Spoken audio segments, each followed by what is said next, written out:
Kutoka vijijini, mijini hadi jijini. Hii ni Sound Country Talk Live.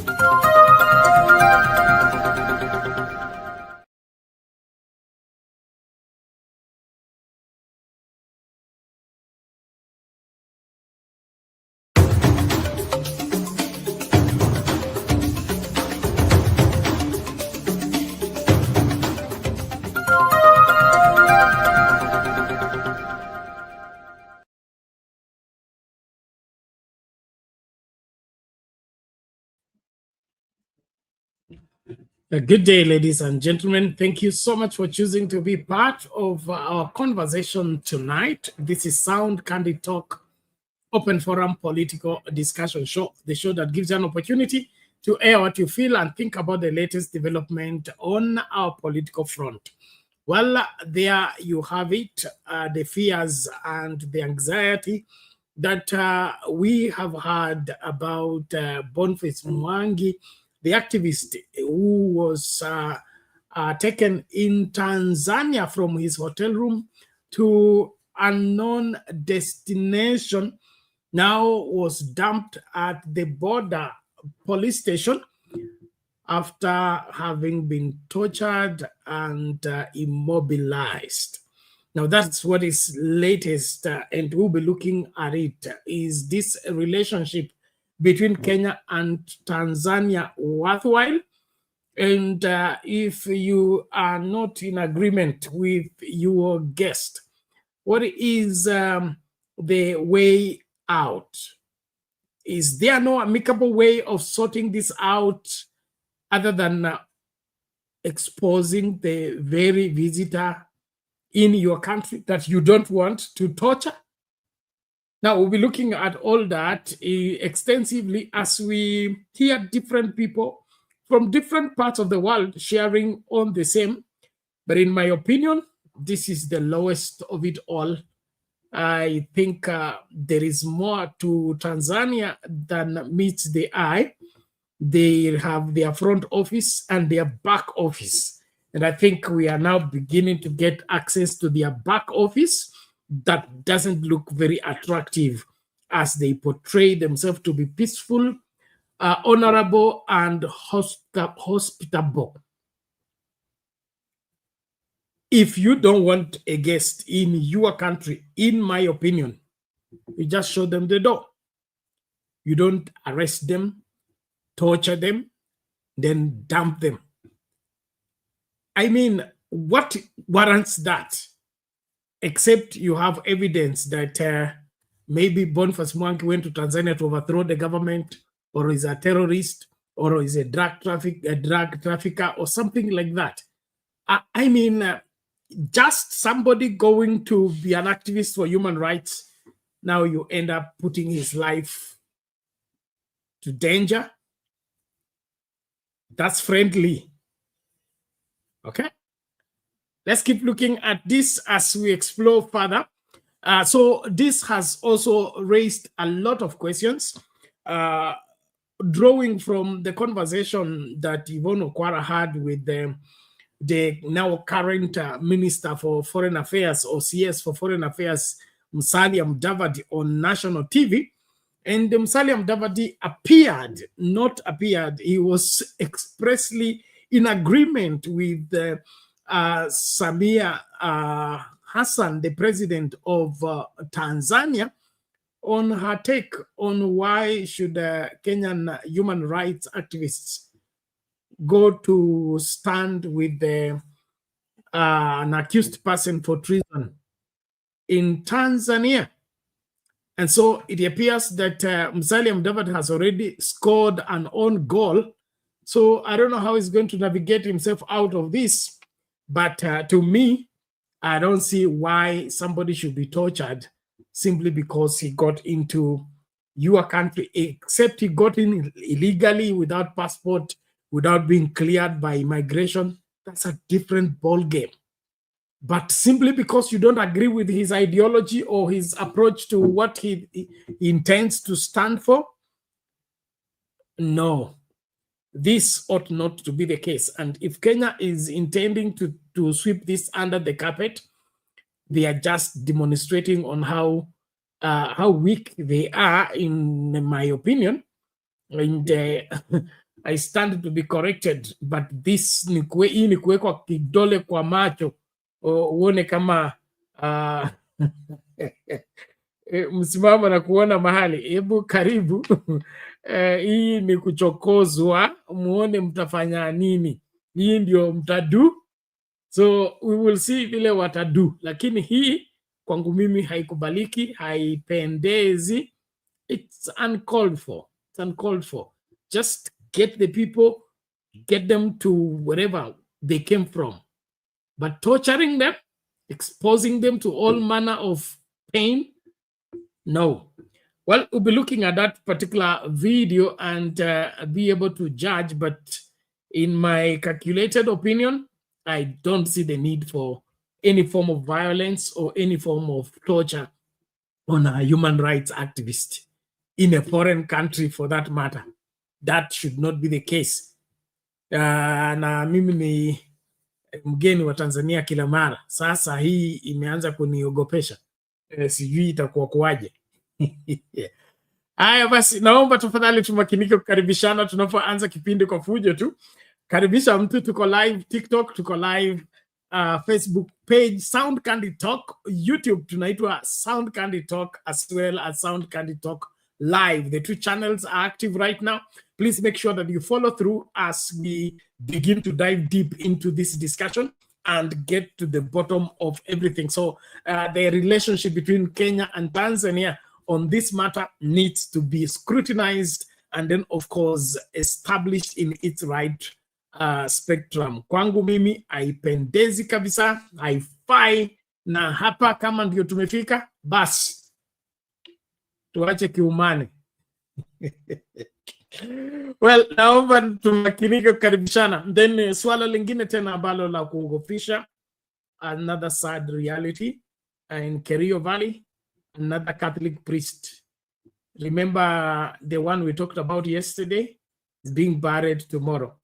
Now, just before this one is buried, another one has been shot dead in Kerio Valley. So is it insecurity, or there is a target to exterminate Catholic priests? What is going on with our Catholic clerics? And of course, they are being killed, murdered, things like that. What is going on? Is it a calculated move to silence the Catholic Church, or it's just an accident or an isolated case? I also would want us to view that clearly, but in my opinion, this is too much. This is too much. We are busy politicking. We are busy, launching and relaunching projects that we launched many, many years ago when the security of the country is poor. See the way now we're being treated by our neighbors, and we are laughing. Something needs to happen, and that is somebody needs to rise up to occasion and do what they are required to do. I salute all of you that are joining. Thank you so much. Tuni Mhamuda wa PS, karibu kwa show. Esther Stoll, karibu kwa show. Good evening to you. Thank you so much. Kuna huyu Douglas anasema Bernard is a coincidence that Karua Boniface and JND are not sponsored. Whether they are sponsored or not, they are still human beings and they should be treated as human beings. I think the dignity of humanity, or rather human life, needs to be restored. What we are getting up, looking for an excuse to justify what should not be justified, that doesn't sit well with me. It doesn't matter who the person is. As long as he's a human being, he should be treated as one. And then, of course, things should happen within the framework of what is human and what is acceptable. But how do you just, get them tortured because they are human rights activists? When did that become a crime? And even if it's a crime, is it a capital crime where you mpige mtu mpaka ashinde kutembea? Kwani ni nyoka? Haya. Naomba tumakinike tunapoanza tafadhali. Link ya kutumia kuingia studio nishapeana. Kaitumie kama ulioni, uliza utapewa. Matoma Kandaitsi sema wewe Suluhu atakurusi. Wewe Kiswahili chako kinahitaji mguzo wa nani? Atakuruhisia. Hii ni ngumu. Tumgoje nani atatufafanulia kama amarekebisha. Ama unasema nini, atanirusha ama mimi na Suluhu tutapambana tu, lakini kwangu mimi hii haifai kabisa,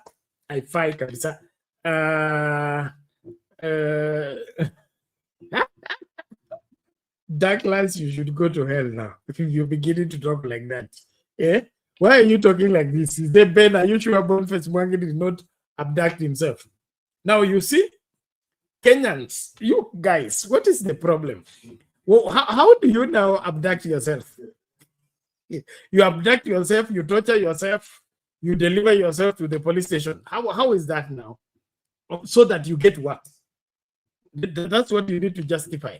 After that, what do you get? Sympathy? Who looks for sympathy? Please, I think we need to scrutinize this thing. Suluhu amevuka mpaka na Wakenya lazima wamlainishe.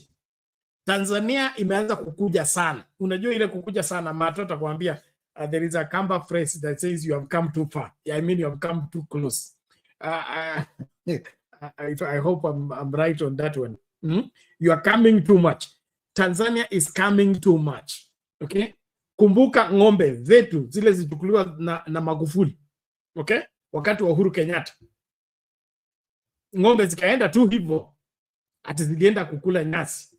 Zikachukuliwa na ikaisha hivyo story. Kuna tena kuku sijui zilichomwa. Vifaranga sijui zilikuwa zinatoka leo wapi za Wakenya, wafanyabiashara wa Kenya. Zikachomwa. Sasa this is coming too much. Yaani tunasukuma hivi tunasonga nyuma, tunasukuma hivi tunasonga nyuma. Na msipochunga mtasukumwa mpaka kwa bedroom. Now I'm not advocating for any war anywhere, but I think our dignity and our respect should be preserved. This is too much. Well, let's get talking. The poll question we are asking, should Kenya sever their relationship with Tanzania in this allegation of abducting and torturing the human rights activists who are Kenyans in Tanzania? Your yes or no, or rather other options are also available on that poll question.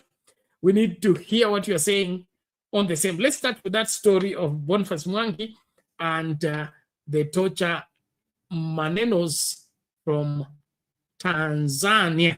Okay, let's look at it as we start the conversation. Na kama unakuja studio wai mapema tafadhali, usituweke hapa tukikusubiri. Karibu tukamalize mambo haya mapema, tukalale na sisi.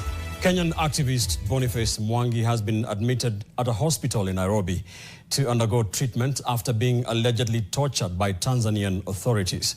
Mwangi, who was arrested and detained on Monday, claims to have been dumped in Horo Horo along the Kenya-Tanzania border with severe injuries that he says made him unable to walk.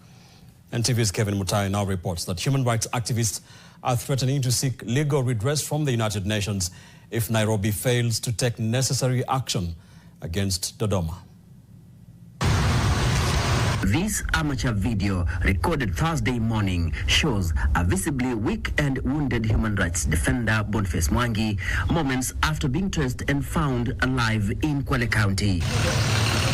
Nilipompata pale Boni alikuwa hata kwenda hawezi. Tukamshika watu wawili, nani driver pamoja na huyu akamshika, kwenda hawezi, maana yake asema alipigwa huku chini kwenye nyayo akaweza hata kugusa nini.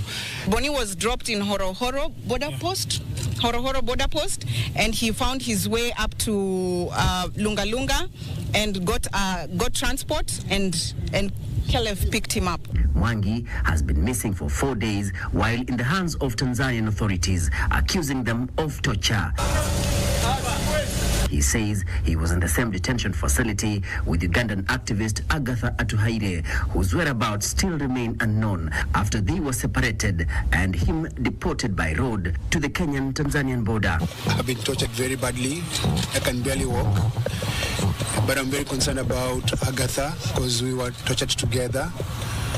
And they did very horrible things to us. So I hope that Agatha is safe. Na kukaa siku 3 umefungwa uso na pingu, anakwenda choni hivyo kula hawezi kwa sababu akienda choni maskari wanaosimamia pale. Hii si haki. He was badly tortured in Tanzania. And every time they were doing this, they kept making reference to the president, asking him to say Asante Mama Samia, as they were torturing him. These people were brutal. The activists have accused the Tanzanian government of breaching international law and the East African Treaty by violating the rights of Mwangi and other human rights activists who were subjected to arrests and subsequent deportation. They are demanding action from the Kenyan government, failure to which they will pursue legal redress through international bodies. Even if Mwangi was the worst of terrorists, torture is prohibited and cannot be justified under any circumstances whatsoever. Another major violation of his fundamental rights was enforced disappearance. Tumeungana mikono pamoja na Kenya Human Rights Commission na mawakili, Kenya National Human Rights Commission na mawakili ili kuhakikisha hii ni kesi imefuatilizwa. We have told them that we will expect nothing short of criminal charges and those officers to be arraigned in a court of law. The activist Boniface Mwangi will now undergo medical treatment with human rights defenders, asking the Kenyan government to intervene and investigate Mwangi's ordeal with the purpose of taking necessary action against those responsible. Kevin Mutai, NTV in Mombasa.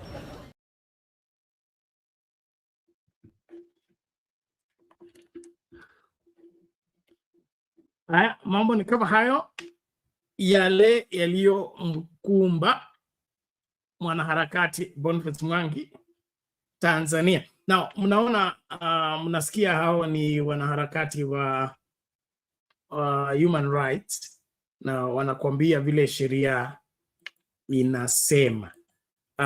Kulikuwa ile enzi ilikuwa ya Moi, ya Jomo Kenyatta hapa awali, ilikuwa ni halali kutocha mtu au kitafuta information. So people taken into custody, they were tortured and pressed so that they give information or confess to their to their crime.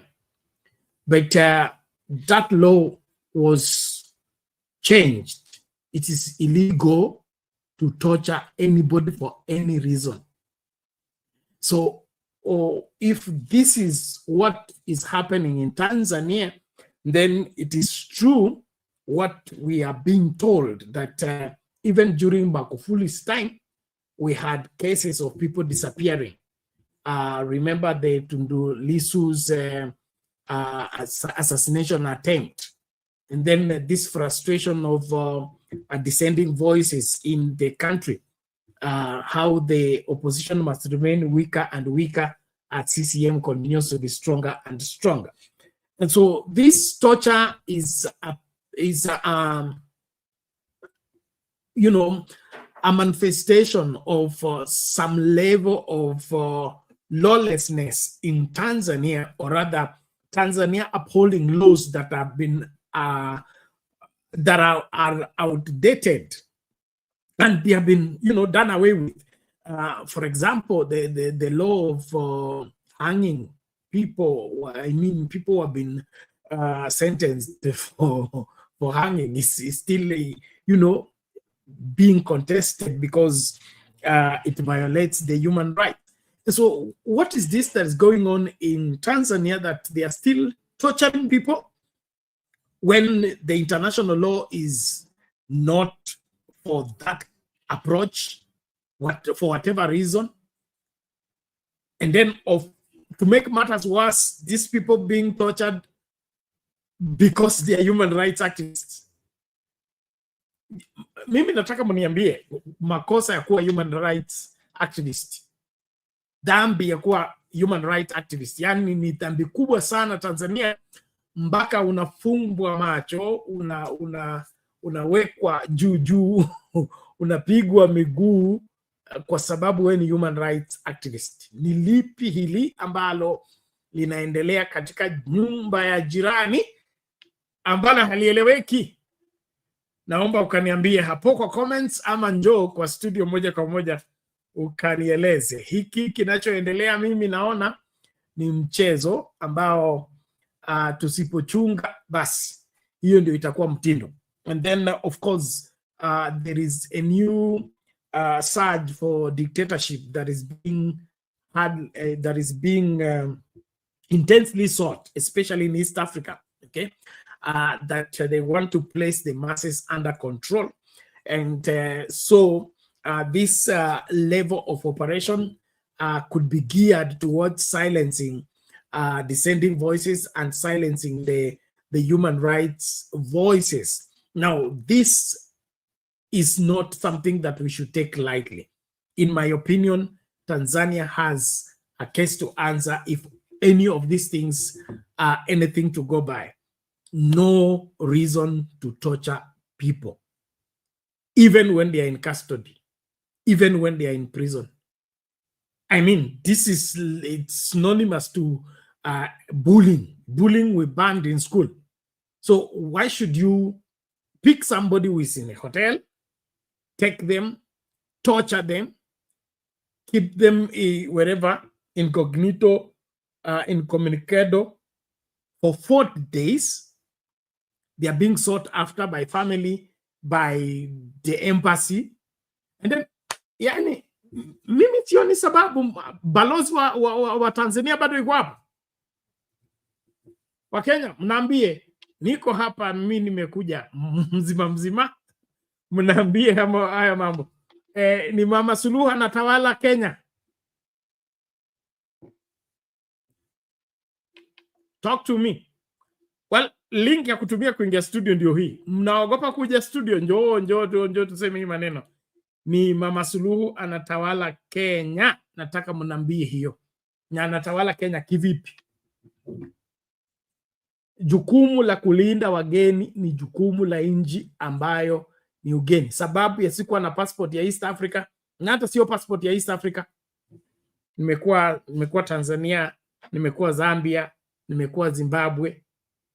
I mean, hizi nchi zote, the moment you land, you become their guest and they are answerable. Ukishapigiwa rubber stamp hivi ukaingia. Okay, one, we are Commonwealth. We have those privileges as Commonwealth. Secondly, when you get in, the reason why the immigration receives you and exits you is because they are responsible. So you admitted the person, he came through the legal means, through the migration avenue. You received him in the country. You should be responsible for their welfare. But if you take them in and now you put them to torture, then you deport them and dump them, that's irresponsible. And so I don't know any justification of this unless you tell me something better. So anything that justifies this, mimi sioni kabisa. Ni kama mgeni kuja kwako, ukamfungia, ukampiga, alafu ukamtupa nje. Na ni mgeni tu. Mgeni akiwa kwako, wewe ndio unamsimamia. Wewe ndio ulinzi wake, wewe ndio msaada wake. Itakuwaje wewe unamgeuka unakuwa sasa ndio unataka kumwangamiza? Well, what is this that Tanzania fears, and is it justifiable? And then of course Mama Suluhu yuko tayari kwa haya mambo kwa sababu nikiangalia katika nchi hii Kenya, tuzungumze tu wazi na msinipige mawe, tuzungumze tu wazi, okay? Watanzania wangapi umekutana nao kwa street hii ya Nairobi? Wako mpaka wanauza peremende, wapo Kikomba wanauza nguo, wanatembeza socks, wapo hapa. So kama Wakenya wakienda Tanzania wanakuwa tortured, basi Wakenya nao waanze kukamata Watanzania hapa to torture them. Mama Suluhu yuko tayari kwa haya? No, because that's what she is asking for. If the Kenyan people are not safe in Tanzania, then Tanzanian people should not be safe in Kenya. Is that what she's asking for? And is she ready for the same? Well, ladies and gentlemen, let's talk. Let's talk. Thank you so much for being part of this conversation. Naona nani mwingine hapa? Sami Costa, siku nyingi, karibu sana. Thank you. Mata nasema shida, we can't torture Tanzania, ni viwete. Wewe Mato, leo uko na maneno, utashtakiwa wewe.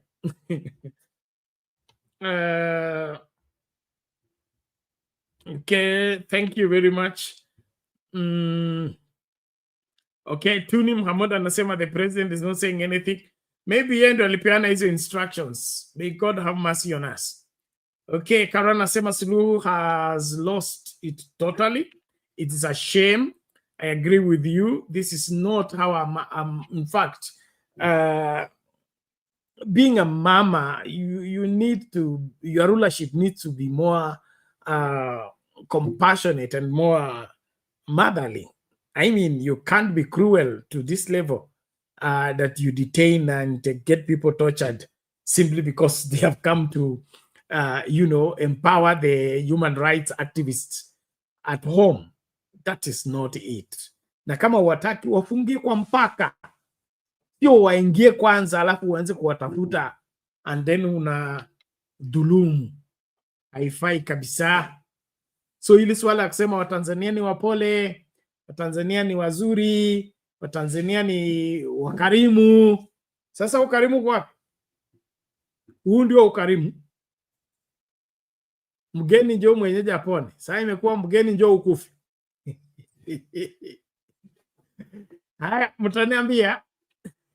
Nimesema leo msinipige mawe. Nataka tu tuseme ukweli. Okay? Hii ndio ukarimu. Hii ndio upole. Njooni mtetee. Kwanza ukiwa Mtanzania wewe ndio unatafuta. Njoo hapa unaambie haya mambo yanaendaje. TikTok niitie Watanzania wakuje hapa. Sisi nataka tuongee moja kwa moja. Mnaambie. Hii ndio ukarimu, kwa sababu kama hili suala la Mwangi ni kweli, okay? Na Mwangi alitolewa kwa hotel room, ila amelipia kwanza. Yaani wageni wamekuja, tourist, wametoa mpaka dola, wamelipa hotel. Wewe unawakamata juu, uende kuwatocha kwa kufanya kosa gani? Alafu mnaniambia ati hiyo ni halali. Hiyo si halali. Ati ni kulinda nchi.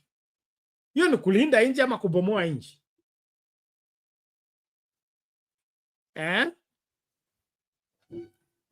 Haya basi, naomba tusonge mbele. Nashukuru kila mmoja. Okay, Sami Costa anasema alienda kwa wenyewe kutafuta nini? Wewe Sami, mimi nakuuliza uko wapi? Sami, wewe utuambie uko nchi gani kwanza? Hakuna mtu ana kwa wenyewe hapa. We are in the East Africa community. And if you are proper Kenyan and you hold an international passport, that passport is no longer Kenyan passport. It's called East African passport. So, kwa wenyewe ni wapi? When you hold a passport of that country, you belong to that country, or you belong to that particular, what is it called, community. So, kwa wenyewe ni wapi? If I'm a holder of East African passport, kwetu ni East Africa. Na hata, that aside, hata niwe stoki East Africa, mimi kuingia kwenu inamaanisha niko chini ya ulinzi wenu, niko chini ya sheria zenu, na hizo sheria hazipaswi kugeuka sikwe sheria za kuniumiza mimi kwa kuja kwenu. So iki ni jinai ambalo sijui mtasemaje, lakini kwangu mimi alijaingia. So hii Samia yako ya kusema alikuwa ameenda kutafuta nini, kwangu mimi haifai kabisa. Lazima tuanze kufikiria deeper than that and begin to question things rightly. No foreigner should, including those who have even entered the country illegally. No human being should be subjected to torture. That law is no longer in effect. And anyone practicing it is barbaric and is primitive. Yes, it's barbaric, primitive, Stone Age mentality that you want to rule people by torturing them, scaring them, pressing them. Hapana. Tuko kwa information age, watu wana reason out. Unatoa point yako, unatoa yangu. Kama yangu ni zito kuliko yako, unakubali na yangu. Sio kunilima ngumi kwa sababu point yangu inazidi yako. Hiyo ni ya enzi zile zilipita. So hata kama alikuwa ameenda kutafuta wife, it doesn't matter. So alikuwa ameenda kutafuta nini is not important. Kukua Tanzania kwa njia halali inakubalika kabisa, na hitaji mtu yeyote kusema eti alikuwa ameenda kutafuta nini. Haya, mambo wadao. Suluhu anawajua anajua Ruto ametufanyia hivyo, amewapiga vijana akawaua. Suluhu akifinya hivyo hakuna shida. Haya, huyo ni Simba Marseille anasema kama huku kwetu tunauawa, sasa yake tufinya kidogo, makosa iko wapi?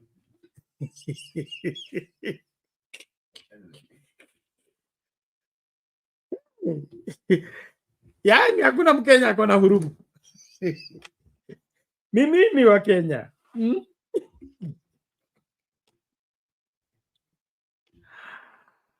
Even if human rights are violated at home, should we also suffer the same across the border? I don't think so. So, kila shukuru bwana Simba Marseille, asante sana kwa kusema hivyo. Willy Madilo, asante sana, karibu. Asil2 TV, Bernard, that is a wrong way to reason. Do not mix ordinary wananchi na mambo ya wanasiasa. Sasa hapo ndio ngoma inapanda, kwa sababu mi Asil2 TV na kuheshimu sana na nashukuru sana kwa kuwa kila mara uko sehemu ya mijadala yetu na umekuwa sehemu ya hii channel tangu mwanzo. Kwangu mimi nitasema hivi, okay? Jukumu kubwa haliko kwangu, mimi ni raia, okay? Jukumu kubwa liko kwa viongozi, okay? Sasa kama Mama Suluhu ndio kiongozi mkubwa sana katika Tanzania, okay? Na yeye ndio anasimamia usalama wa kila Mtanzania dunia nzima, okay? Sio Tanzania peke yake, kila Mtanzania, wale wako Amerika, wale wako Ulaya, wale wako India, kila mahali, wote wanasimamiwa na kulindwa na mama anaitwa Mama Suluhu. So itakuwaje huyo ambaye ana jukumu kubwa la kulinda usalama wa kila Mtanzania pembe zote za dunia, yeye ndiye anahatarisha maisha yao? Kwa sababu kama watu wanaotoka katika nchi zingine wakija Tanzania wanakuwa tortured, anauliza nini? Si anataka wenye hiyo nchi nao wafanye torture to other Tanzanians? So I'm not asking that to happen, but the responsibility lies with Mama Suluhu, her speech, number one, and then of course how she conducts herself on this matter. Kama walikuwa wanataka Boniface Mwangi na wale wengine wasikue katika njia ya pekee, wangefanya vile walifanya Martha Karua, arudishwe kwa ndege, arudishwe Jomo Kenyatta bila kufungiwa, kupigwa, kuzuiwa, asipige simu, asiwasiliane na mtu yeyote, afungiwe, anyimwe chakula. Hiyo yote ni kwa nini? ili tuendelee na upendo? Hapana. So mimi nataka wajibu ukue juu ya viongozi, haswa Mama Suluhu. She is responsible for every Tanzanian everywhere, and that means she should conduct herself in such a way that if Tanzanians are going to be safe in Kenya, in Uganda, in Rwanda, in Burundi, in Kinshasa, and every other place, the other countries' citizens should also be safe in Tanzania. Lakini si tukija Tanzania tunafungiwa, tunagongwa miguu. Hapana. That should not be taken. Na so tusisema ati ni siasa. Kwa sababu sasa Boniface yako kwa anaongezwa maji. Ako Nairobi Hospital anatibiwa. Haikuwa siasa. Uchungu ni ule ule.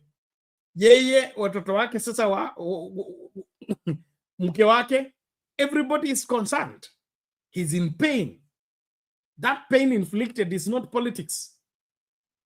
So let's deal with a practical issue as a practical issue. Kama wewe uko niko na kastori kidogo hapa. Kuna mmoja walimu wangu, Bishop David Oyedepo, alikuwa anasema akiwa mtoto alikuwa anazozana na mama yake sana. Kwa nini? Mama yake alikuwa amezoea like siku moja kwa wiki, kama tuseme Saturday, ataita watoto wote wa mtaa, okay, na wapikie chakula alafu wakule. Wakimaliza kula, ana dismiss watoto waende, na lasa Bishop, the small boy, ambaye sasa ndio kijana huyo mama, yeye ndio anabaki kuosha sahani zote, okay. So akawa anakasirika kuosha sahani, na anauliza mama, kwa nini wewe peke yako kwa hii estate? Wewe ndio unapikanga chakula, unaita watoto wote wakule. Na akampatia jibu, akasema, napika hii chakula nikipatia watoto kwa sababu kuna mahali utakuwa ambako siko na mtu atakupatia chakula. So kuna vile ambavyo unafanya wema kwa ajili ya mtoto wako akiwa sehemu ambayo haupo, na yafanyiwe nini? Wema. Kama sisi tutakuja kutembea Tanzania alafu tunakuwa nini? Tortured. Basi hiyo inamaanisha standard ni hiyo. Standard ni hiyo. Wale wageni ambao wanakuja wafanye nini? Washughulikiwe. Na hiyo haifai kabisa. Na kama inatoka kwa ofisi ambayo ndio kubwa sana, basi hiyo pia inaonyesha picha mbaya. Na hapo ndio mimi nitasimamia. Nataka tuhakikishe hii masuala kwamba tunayasukuma vizuri, tuelewanwe. Our diplomatic relations should not be, dragged into the mud simply because we have maybe a vocal and outspoken democratic space than our neighbors. It is not our fault. We suffered to come where we are. And so we should be left to express ourselves. And those that are still behind should come and learn from us. Not for them to now begin to torture us because we are free, we are liberal, and we can say whatever we want to say, anyhow we want to say it, whichever way we wish to say it. Well, as long as whatever you're doing is not infringing on anybody's right, I don't have a problem with that. But if what we are doing is geared towards messing our relations, that should be an area you don't tread carelessly. Hapo ndio mimi nakosana na Mama Suluhu. Wakati wewe unasimamia watu wako na unajua watu wako wote wako kwa nyumba, watoto wako wote wako kwa nyumba, okay? Unajua watoto wako wale wako nje wanapaswa kulinda, basi linda watoto wa wenyewe ambao wamekimbilia kwako. Wewe usiumize wa wenyewe ukitarajia wako walindwe wakati wako huko nje. Sawa, nashukuru kila mmoja. Naomba tumakinike kukaribishana. Piga kura yako, like video, karibisha mtu, tuendelee moja kwa moja. Thank you very much for participating. Thank you, comment section. I'll be sampling some of those comments and responding to the ones that demand my response. Mkenya mkora. Unaona ukora mmepeleka Tanzania. We are omnipresent. Tafadhali muende polepole. Hii mtaanza kupatia kompe Mungu mwenyewe sasa. Si ndio tuko na compare na Mungu sasa, tunaenda kuwa omnipresent, tujue just be everywhere at the same time. We've come with a time machine, we can travel everywhere anytime. Alafu sasa ndio unajua wewe sasa unatuambia sasa kama watu wetu wanaenda kuwa tortured huko. Wewe kwanza nilikuwa nakwambia wewe utarudishwa haraka sana. Mama Suluhu utaenda kumwongelelea Kiswahili yako akwambia rudi Siaya. Hata ajui kule unatoka. Mimi kwanza naenda huko Septemba. Na unajua kura yake si iko Oktoba. Ndio mimi nikienda nimeenda kabisa. Mpaka nipige kura nihakikisha ameanguka ndio nirudi. Kwa rights zako, kwani bibi ametoka wapi? Hata kama tutaoa wengine huko tuseme pia sisi ni citizens. Iko nini? Kwani kuna muda gani? Na kitu ya kutocha, the problem is that Bernard, on a later note, we cannot torture watu wa nini. Usitembea pale nini Tau ukapata daktari wa mitishamba kutoka Tanzania. Sasa mnataka kutocha daktari wa mitishamba, anatoka Sumbawanga.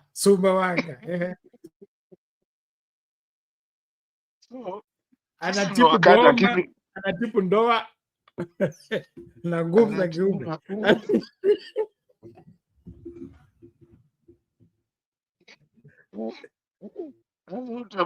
Sasa utamtocha aje sasa? Unajua tuna vinyano hao tu waatie tu, acha tupigane na Mama Suluhu. The Tanzanians in Kenya will deal with you when that time comes. Unajua wanasemanga samahani, naomba nikushike.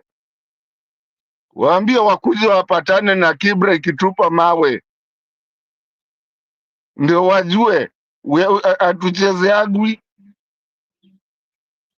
Sasa wametupa mawe kwa nyumba ya glass na wanaishi kwa glass. Wametupa mahali pabaya. Because now going on a serious note, Bernard, I've already seen 2 petitions of people asking for Tanzania to be taken out of the East African community.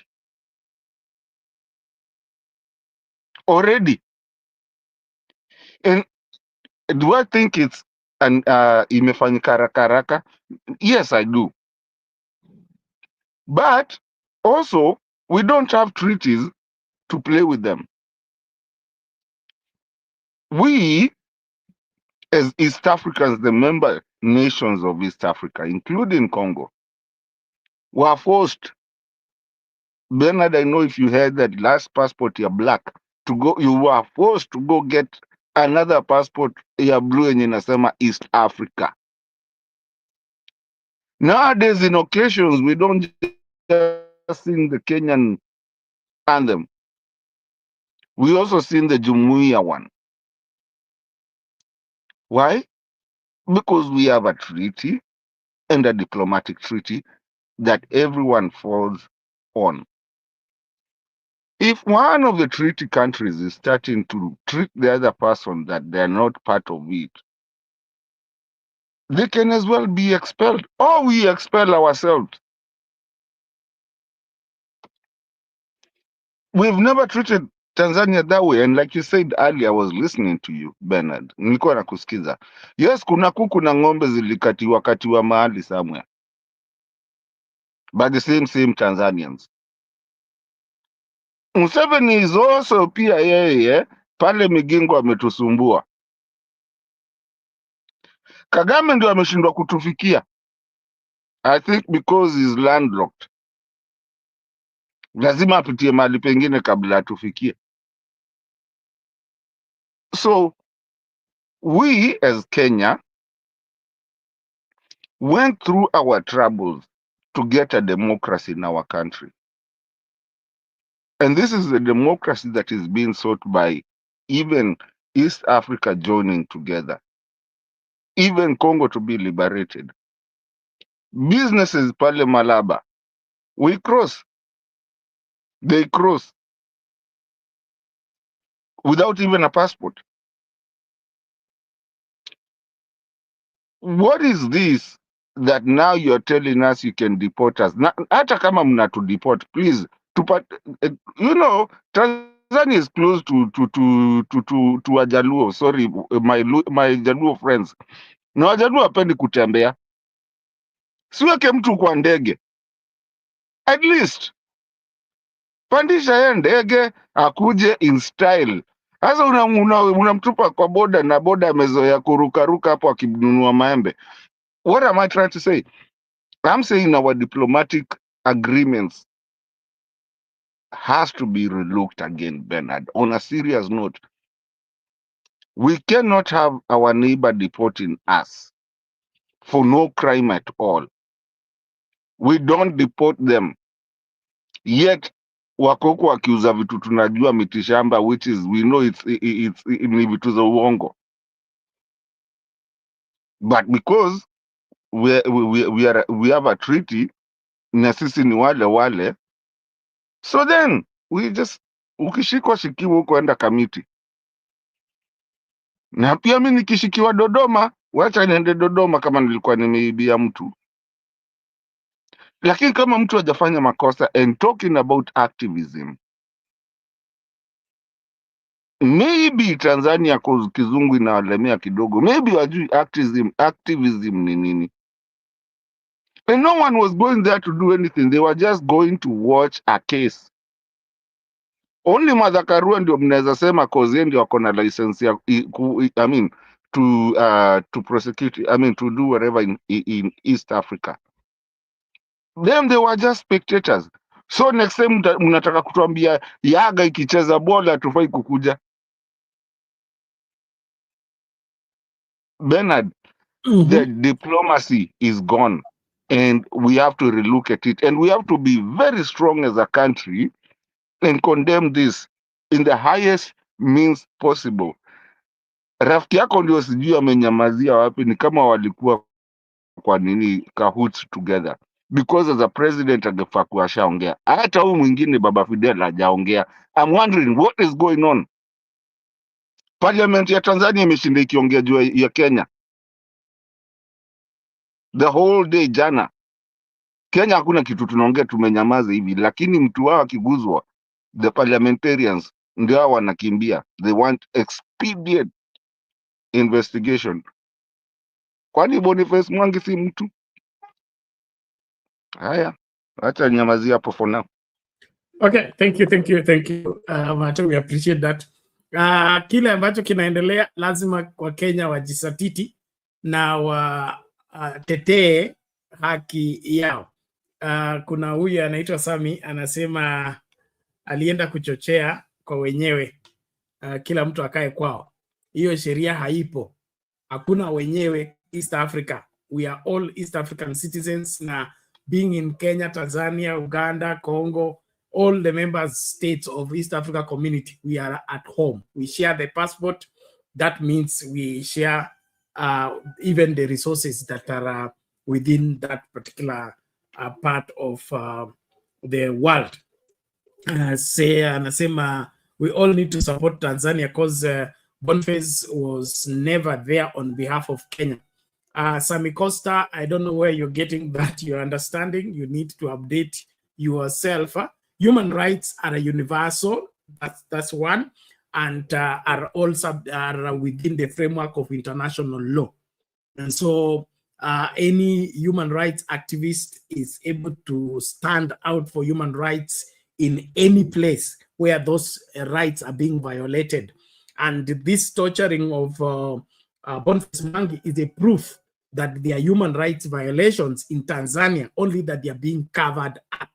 And that covering up is what has now been lifted, so that the whole world knows that there is more happening in Tanzania than the front office. They show us that hao ni wanyenyekevu, hao ni watakatifu, hawawezi kunini. Hata polisi akikuja kushika anakuambia samahani, naomba nikushike. Sasa huyu Boniface alikuwa anaomba samahani kweli wakati anapigwa miguu mpaka anashindwa kutembea?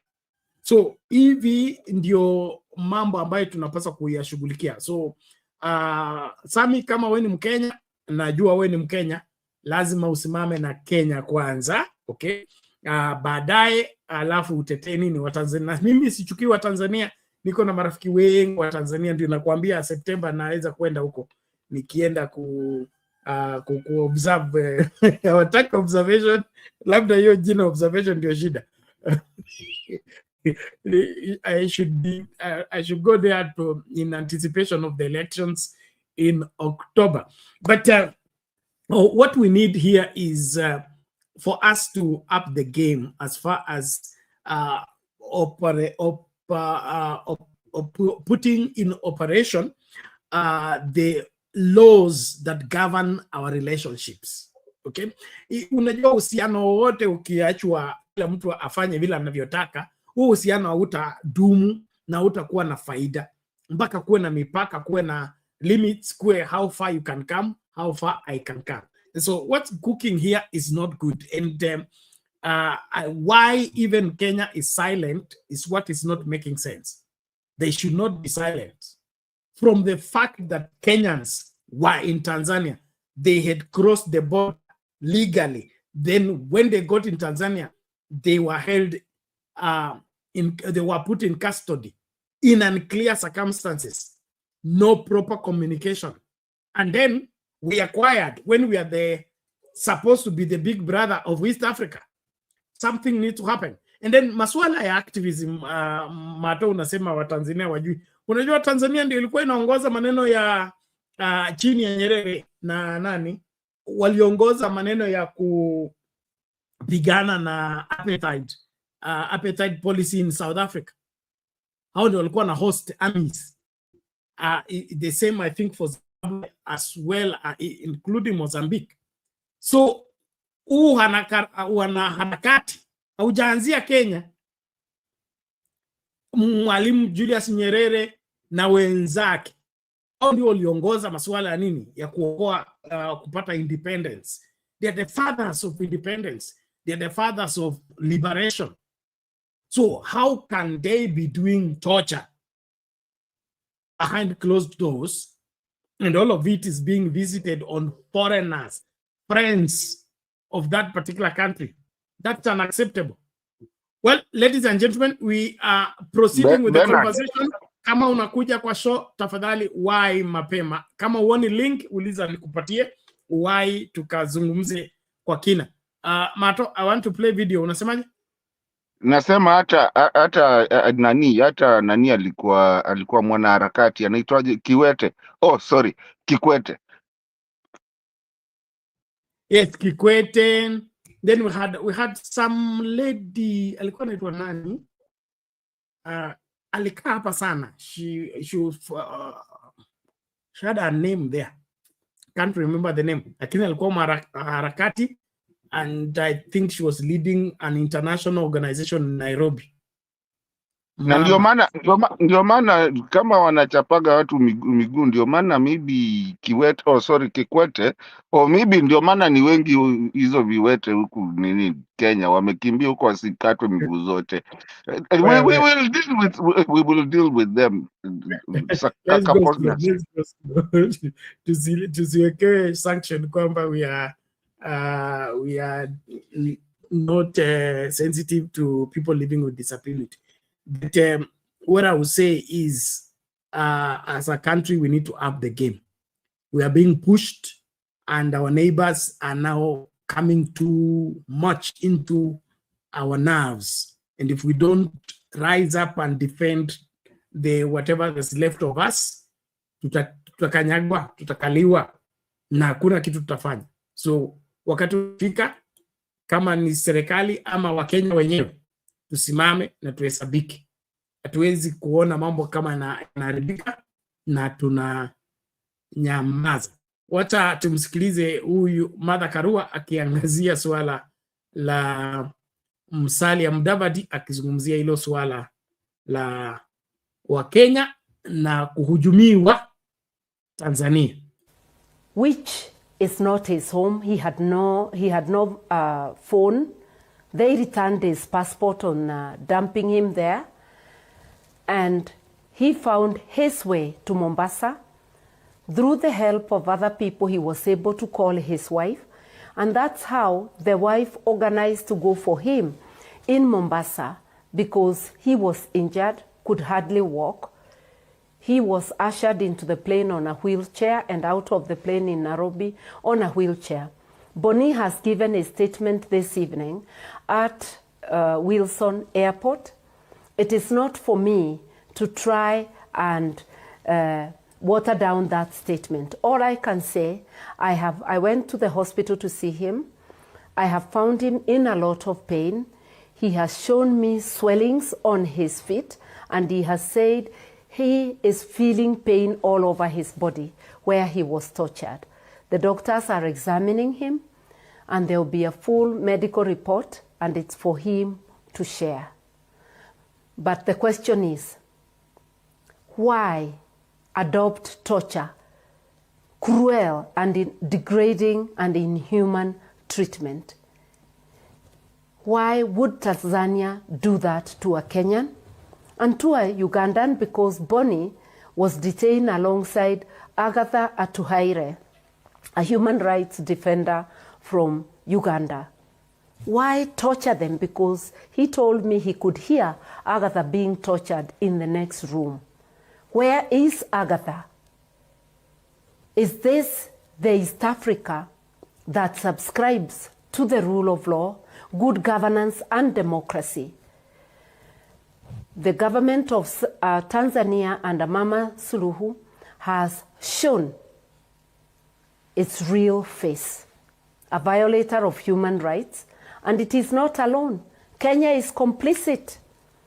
This situation could have been different if Kenya had demanded an explanation on Sunday and on Monday when Boni was arrested and the others.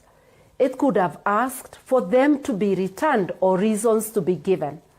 But when CS Mudavadi seems to gloat over the mistreatment of Kenyans, that is where the Tanzanian government got the audacity to torture Kenyans. The Kenyan government is responsible, together with the Tanzanian government, for the torture Boni and Agatha Atuhaire have undergone, and Agatha is still missing. In Tanzania, we are aware that an activist whom I had met recently, Mudude Nyagali, has been missing for more than 100 days. He was abducted from his house by people believed to be police. They tortured him in his house, and videos from his family show blood, a bloody scene in his house. Is he well? What is happening to Tanzania? Torture of nationals, torture of foreigners. And last year, we know, an official of Chadema was abducted from a bus, and he turned up tortured and dead. Others have been tortured. What is happening to Tanzania? What is happening to Kenya, where citizens have been abducted, tortured, some turning up dead, some still missing? 2 of the Mlolongo 4 are still missing up today. Our governments are not taking any responsibility. Why do they exist if they cannot be able to look after the security of the citizens? In Uganda, routinely, members of Bobi Wine's party, NUP, are abducted, tortured. 36 members of Besige's party were abducted from Kenya, from Kisumu, July of last year, tortured and renditioned to Uganda, where they were charged before the military tribunal. They've only been released from those charges recently.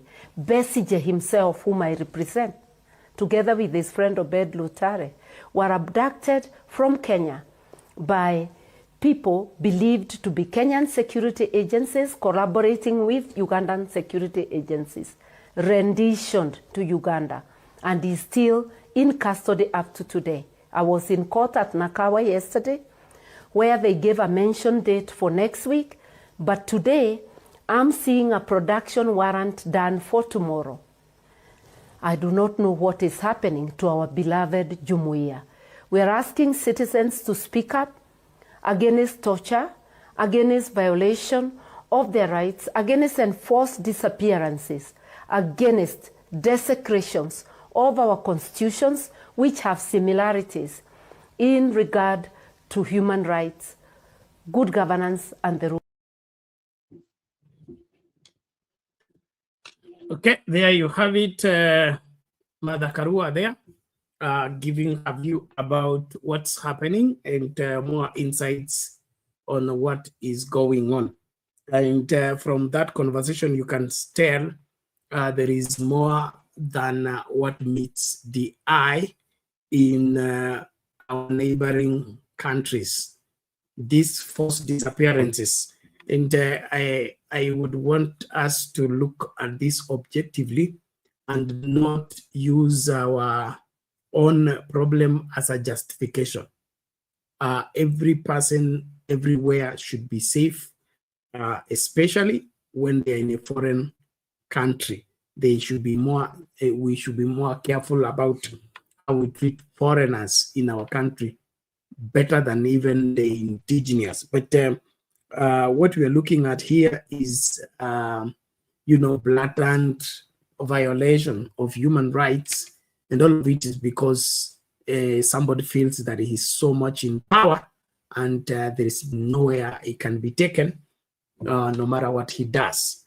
That's an attitude of some of the African leaders, and that doesn't sit well when it comes to helping the situation to pick up. Now, Mato, there's this aspect of the destabilizing of governments, so that foreigners can come in and do the looting. We've had that with, of course, Burkina Faso, Mali, Niger, and then, of course, umesikia Ivory Coast kuna mtu alibebwa juju. Actually, Bernard, I was scared of bringing that, but now that umeileta, let me come to that actually. You see, we have a parliament, right? East African Parliament. It's yes, about time we have both parliament and judiciary. There is East Africa Court of Justice. Exactly. So now, on a very serious note, wacha niache mavitu zangu sasa. Let me just be serious and get there. East African Parliament is not there for stooges. We need to see when they sat down and what they think about this matter. For the longest time, you never see them sitting. And this is a matter that the parliament needs to be called.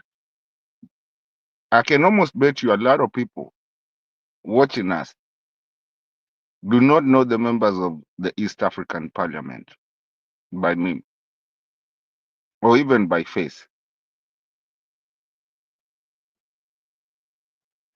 So that's number one. Now coming to that point, the difficult point I didn't want to bring. Africa is changing so quickly. Some people are saying Africa is becoming woke. And by that I mean, when you look at the Traores, Nigers, and all those that are coming up, and like the latest threat from the West that nobody should come to should go to the West, and most of the African countries either kept quiet or said we don't care. We are going to live ourselves and do our things.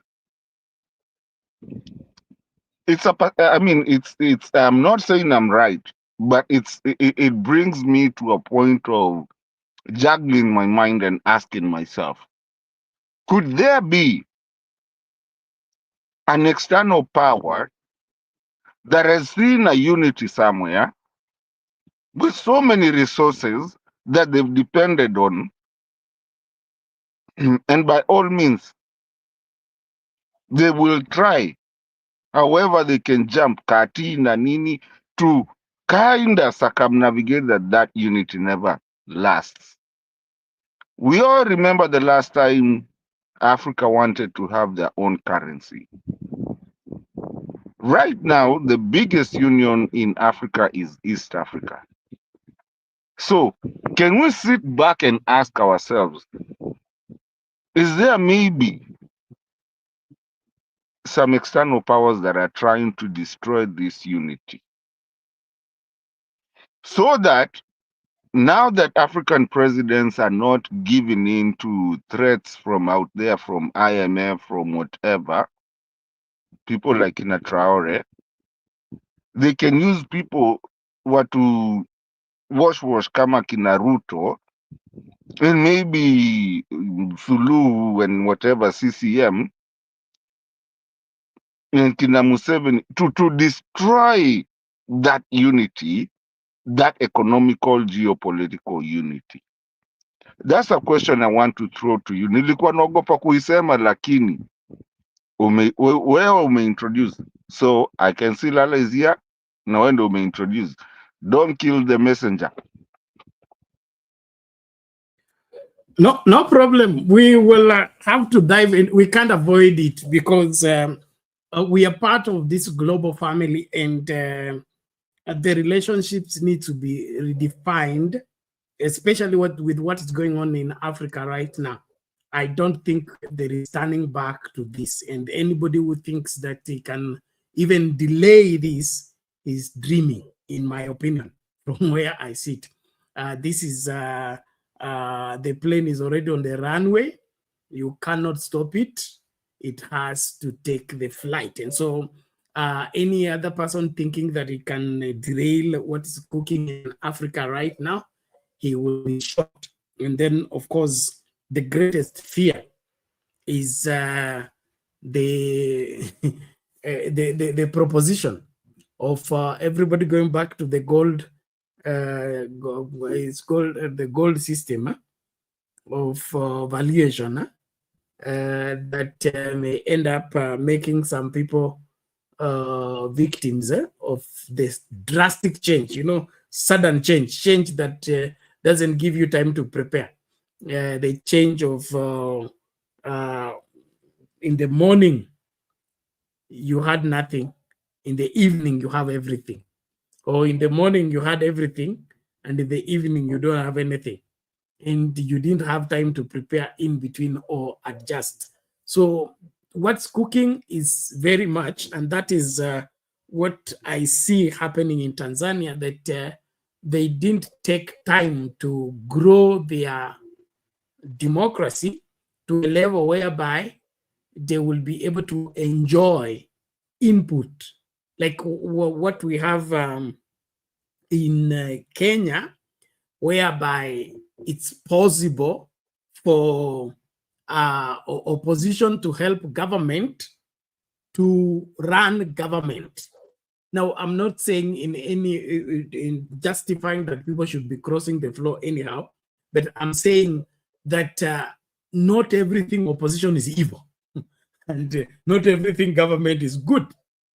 Like the Uhuru Kenyatta situation, when they had Ngaiseri is in ODM, and then we have Olelengu who was seeing mattresses and the terrorists disappearing and things like that. So the security situation was problematic, and Ngaiseri had to be approached.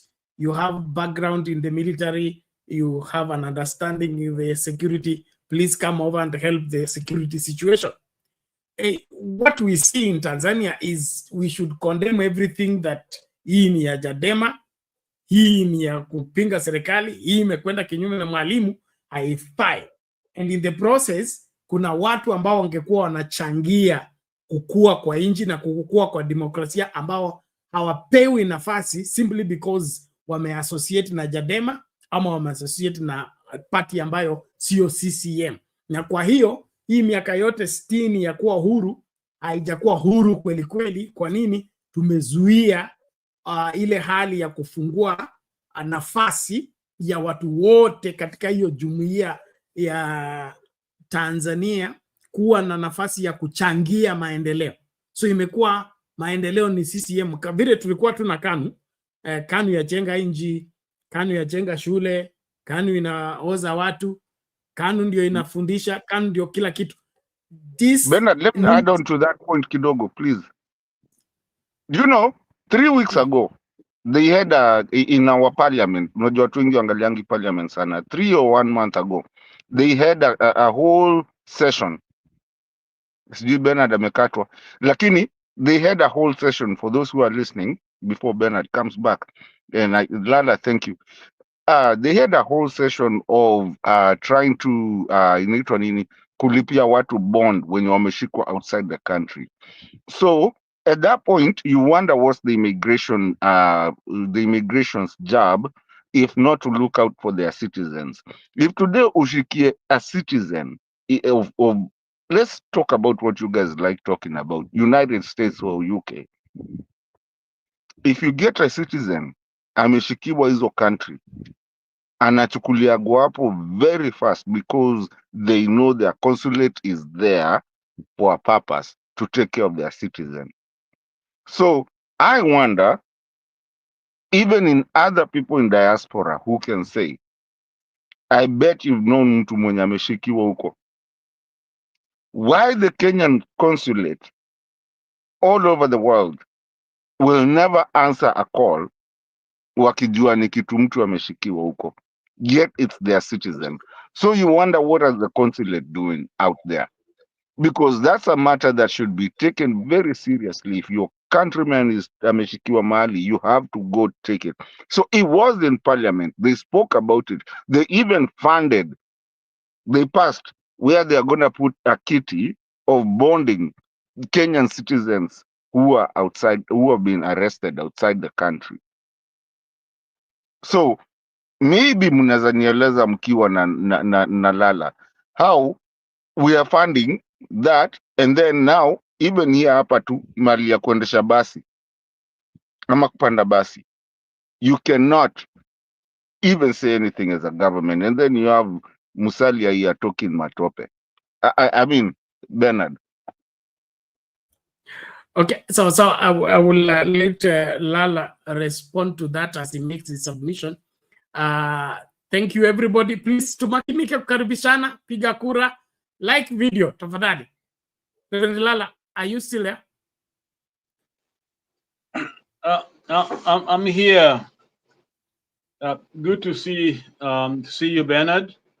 Mato, happy to hear your voice. Clearly, listen to both of you, talk about Tanzania. I love the woman. She is a lovely person, and so far, I think in terms of leadership, she seems to be doing okay. But in this instance, I think she is wrong. She overreacted, and I think there must be a coordination with all those countries, Kenya and Tanzania, targeting certain people, because it's barbaric, it's not right what went on. There are other means of shaking, if there are other influences, because influences come from everywhere. There's intelligence that could inform the government of certain things, but even in those cases, you respect the individual, invite them to discuss what went on, and tell them what laws they have disobeyed, or they are not obeying, or they are not charging with. You don't do things like this. It is, to me, sound like a very panicking, regime, which we thought it was not. We thought Tanzania was a little bit ahead in terms of cohesion of their people. where on that level they are ahead of Kenya because people know themselves as Tanzanians rather than the tribal, which is a strength, which now they basically have not used that one to critique or to do other things that need to be done for their democracy. So in my mind, these people, whoever, tortured a Kenyan or Mwangi and any person, must be put to books. If we're going to have a community, the president must speak on this issue. But on the other hand, I'm blaming Kenya. Kenya is silent and they come in pretty late and they come on the side. We don't know what they're talking about. So to me, I just don't understand when a taxpayer, your citizen, has been is missing in another country, and you talk the way Mudavadi talked. Then even the respect I had for him, I know he's towing government line. There are times when silence may be a little better. It's not even better at all, but it's maybe a little better than opening your mouth kutoa matope. And that's exactly what he did. I should have summoned Tanzanian ambassador, High Commissioner, I don't know the ambassador or High Commissioner, as soon as possible. He should have addressed, the issues at hand immediately, because the first commitment of any government to protect her own people is the Kenyan first. You don't judge someone before the court of law says they're guilty. Your job is to protect the Kenyan lives, if whatever. I'll give you an example here. Some few years ago, I was, a group of us, we were driving in Japan, and we were hit, on the road. The Japan, somebody on the road. And did you know the Japanese officers came to where the accident was, did not touch us. They had to call the US military police to come to process us. They didn't even, they just kept us there waiting for the military police to process us right there. And that's the way it's supposed to be done. If they didn't come, they could have easily come and locked us and caused an accident. And I wasn't the one driving anyway. But that what happened. And those are because you're, as a government, it is the Kenyan taxpayer, is that person that has given you that government. Just the one you protect first. Then after that, after you secure the environment, make sure they're safe, then now you can ask other questions. Okay. The first thing could have been Tanzania authority, what is going on here? Summon that person immediately. Dispatch somebody to make sure they are safe. The medical, everything else. They want to make sure they, what has happened. Is it a jack by thugs and robbers and all that? If it's a government, those are the things you do. You don't go out, start talking. What diplomacy is that? But to me, as much as we want to blame somebody else, let's look at what we have done in this case. I think we have goofed big time. But Tanzania definitely did wrong, okay? Even if the Kenya government told them to do that, they shouldn't have done it. They should have simply told the people, at least tell them, we are not welcome to our country for certain reasons. We will let you know. Of course, we still have to make some protests, but at least there's some respect and dignity accorded to the people that are in your country. You don't do things like that. This is barbaric. This is wrong. Mama Suluhu, mmefanya makosa, na you need to ask for some kind of explanation or some understanding, and so that we can be good neighbors. Otherwise, back to you, Bernard. All right.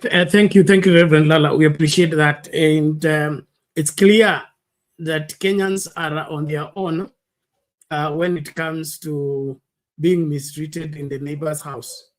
It appears that the foreign Affairs Ministry speaks on behalf of the government that is supposed to be, reprimanded for mistreating us for being there in the first place.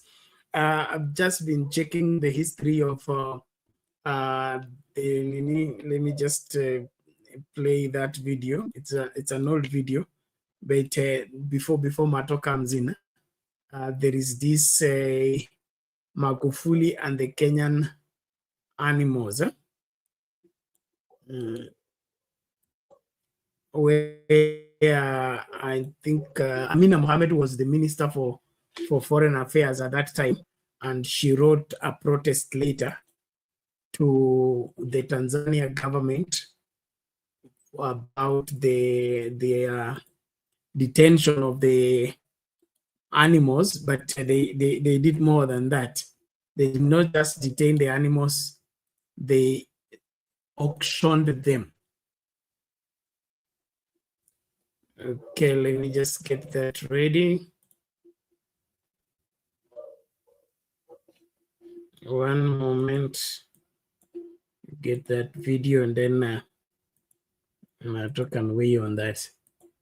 And this is I'm playing this to show that the Tanzania-Kenya relationship has not been all smooth, and we are playing it low, and I think that's why they keep coming. Let's listen out to this. Living on the edge of the map with neighboring Tanzania, the borderline that divides them doesn't really exist. But the reception for drought-afflicted Maasai pastoralists living on the shadow of the Kilimanjaro and who crossed the line into neighboring Tanzania in search of water and pasture for their animals was a cold and harsh one. Hakuna siku tumeenda pande hiyo. Leo ndio siku ya kwanza na tumeona kitu ajabu sana. Siweni kama siku nyingine naendelea pande hiyo ili mtu ikionekana anataka kukata shingo siwezi kurudi tena. 1,325 of their animals were rounded up and auctioned. A number of herders like Ole Matui were also arrested, an incident that was at the center of a diplomatic disagreement between Kenya and Tanzania. Tanzania maintains the herders broke the law, but Kenya feels her neighbors' actions were a bit extreme. Like we say, governments come and go, but the people of our two nations will always be there. And two wrongs don't make a right. They don't. And I think that we need to learn to talk about issues and to have discussions, and we must talk to each other, not at each other. These actions were backed by Tanzania President John Magufuli, who Monday only slammed the door on any efforts of a peaceable resolution of the matter, with remarks to the effect that Tanzania was no grazing field for Kenyan livestock. In another recent incident, Tanzanian officials impounded and set alight some 6,400 chicks at the Manga post in Longindo district of Arusha. Authorities there said the action was meant to curb the spread of animal diseases like bird flu. Kenya has now protested what it sees as Tanzania's campaign of hostility that blatantly disregarded the plight or interests of the affected Kenyan citizens. In a protest note delivered to Tanzania authorities at an East Africa community meeting in Arusha, Kenya raised concerns about her neighbor's policy shift that seems to condone ill will expressed on Kenyan citizens and their business interests. We have protocols, we have ways of dealing with issues in the East African community that should work. They should not be ignored or pushed aside. The Foreign Affairs CS says the government would pay compensation to the herders in Oloitoktok in an effort to put out the flames. The Maasai herders had threatened to retaliate against Tanzanians living and working on the Kenyan side of the border. People are also watching. Yes, they feel they've been treated unfairly, maybe. They feel that things should not happen. And I think when you have a tit for tat, then what you're doing is perpetuating, right, a wrong. With relations between the two countries at a crossroad, Kenya is choosing the high road. I wish what happened never happened, right? I think we all wish that, but that has happened. So what we need to do is now make sure that our conversations can end up stopping anything like that from happening in the future. Amina said the two countries have to have candid discussions to ensure it doesn't happen again, while at the same time preserving their rich historical relations. Sheila Sendeo, NTV.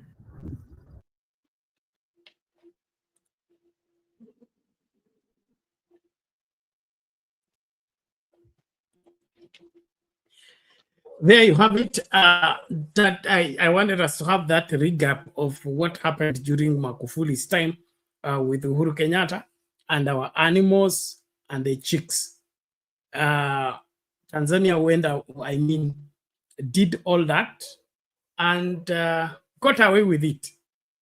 It is now the Kenya government that compensated the Maasais who lost their animals. But Magufuli alichukua ng'ombe, akauza, pesa akaweka mfukoni. Alafu bado tunasema sisi ni ndugu, tuendelee hivyo hivyo. Hiyo ndio maendeleo. Mato. That's exactly, Bernard, the questions that people need to be asking because, saa zingine tunaogopaga kuuliza maswali ngumu. You see, that time venye ili happen hivyo, kila mtu tu alinyamaza, akasema, ndugu zetu tuendelee. But again, Bernard, and especially like that video you just played, which cow knows, ng'ombe gani inajua nyasi ya Tanzania inaonjaje na ya Kenya inaonjaje?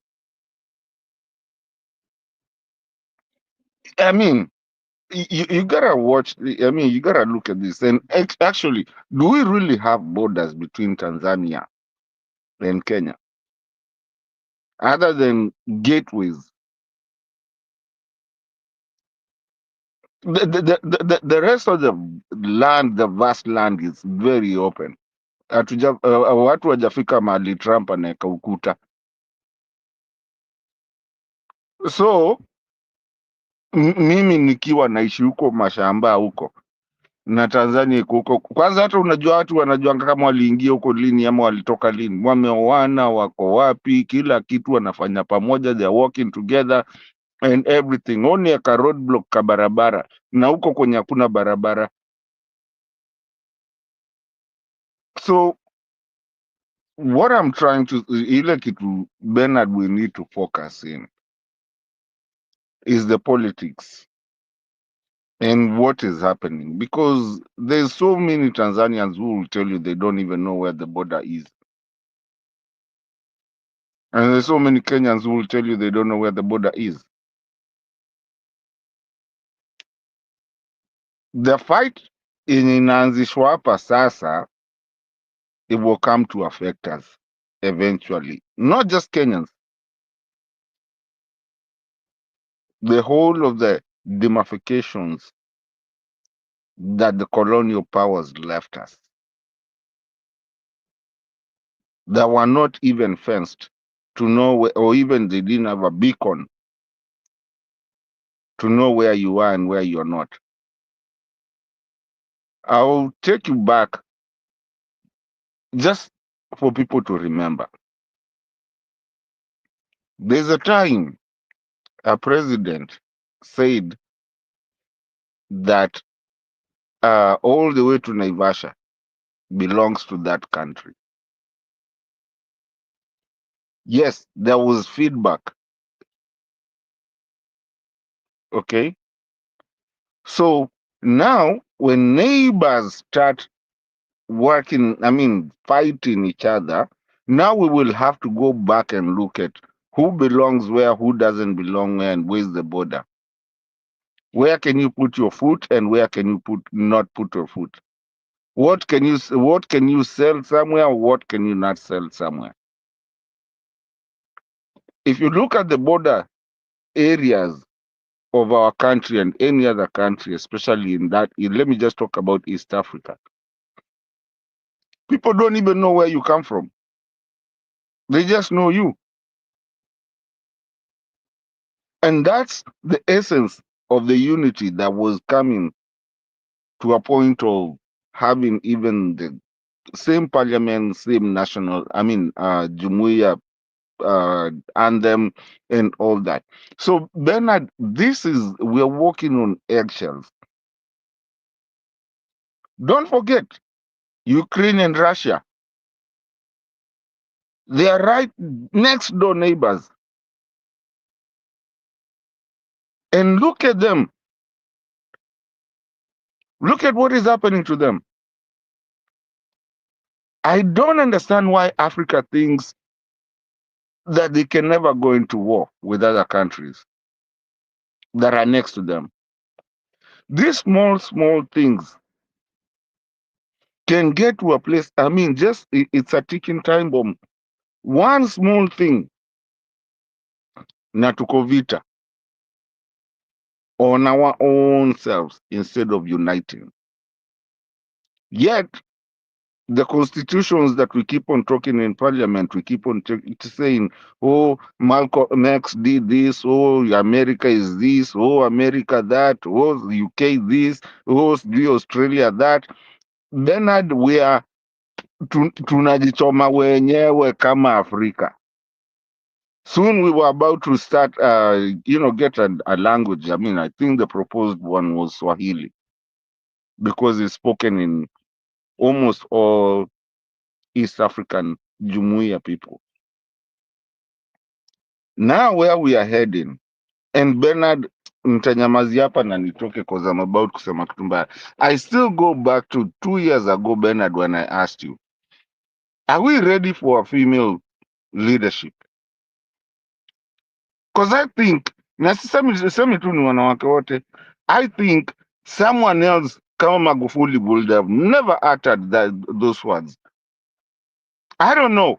Maybe we need to rethink. Najua nimechoma, wacha nikimbie kabla nianze kuchapwa. Wewe kesi yako baadaye. Reverend Lal, you have something to say on that, or you switch gears?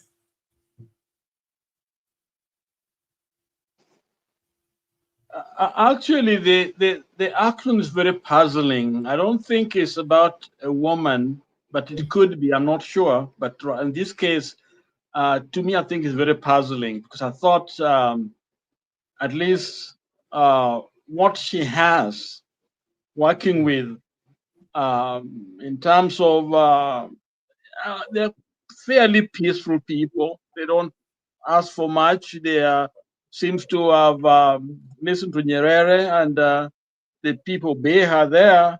So why would you want to create a fight with Kenya? Unless there's something else going on. So to me, it's very puzzling because whoever advised her to do this, I can understand why Matu is saying what she is saying, but whether they're tough-minded, to make good decisions. No, we've seen some of them make very sound decisions. So this issue is which is really puzzling to basically allow your country to torture others. She could have been one who's mad, even more. If they did it behind her back, she should have been mad to go people to jail. But why would you, sacrifice your reputation, which actually work against you, and strengthen your opponent? A lot of sympathy is coming. It beats me. I don't really understand. And even up to this moment, I haven't seen anything that she has stated. The people that she took in are not thieves. They are not robbers. And even robbers, you don't beat them. You accord them. You become courteous to them. You bring them to your law court, and charge them if there is something, but not torture, people, and even use thorax instead of laws. So that, to me, I thought here is a classical case where women should even be better in terms of empathy and sympathy and all that. And so for her not to even think of that as a woman, I don't understand it. So that's what I would say. I've always admired her, okay, but I think this one act is really making me question really what's going on. So she will come out and let us know exactly what is going on. Back to you, Bernard. Okay, it's also thank you. And probably I will throw this in before we switch gears. This is her first presidential elections. that are coming so fast in the next 3 months or so. Probably is the pressure of that elections. Remember, she got into office after Magufuli won. So she's been enjoying the grace of Magufuli, but she has never contested presidents in her name. This is the first one.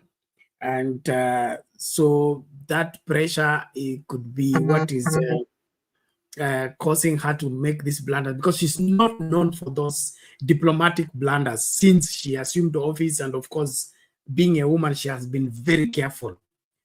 This carelessness, we're just seeing it towards this election. So I don't understand why the elections have become a serious issue on her table, since things look like she will have a walkover in the elections. So where is the pressure coming from? Unless the party politics. The party politics, probably they would want to replace her with a different candidate. Is that possible? Or maybe that. But from the look of things, nothing should be pressurizing Suluhu right now. Not even the opposition, because the opposition is like a third of what CCM has, and so it is very difficult to overturn CCM at this point in time. So I would just want, unless there is a conspiracy, like somebody suggesting here, that she got a phone call from Ruto to stop those people or things like that. And then, of course, they are afraid of the foreign influence that you're talking about, that through the activism movement, the foreign powers that may be anti that government would want to infiltrate the country and be able to sponsor those whatever human rights activism through that, and be able to influence the outcome of the elections. Probably those would be the fears. But from the look of things, my observation, Suluhu should be sitting pretty, waiting to be sworn in again as president for her final term.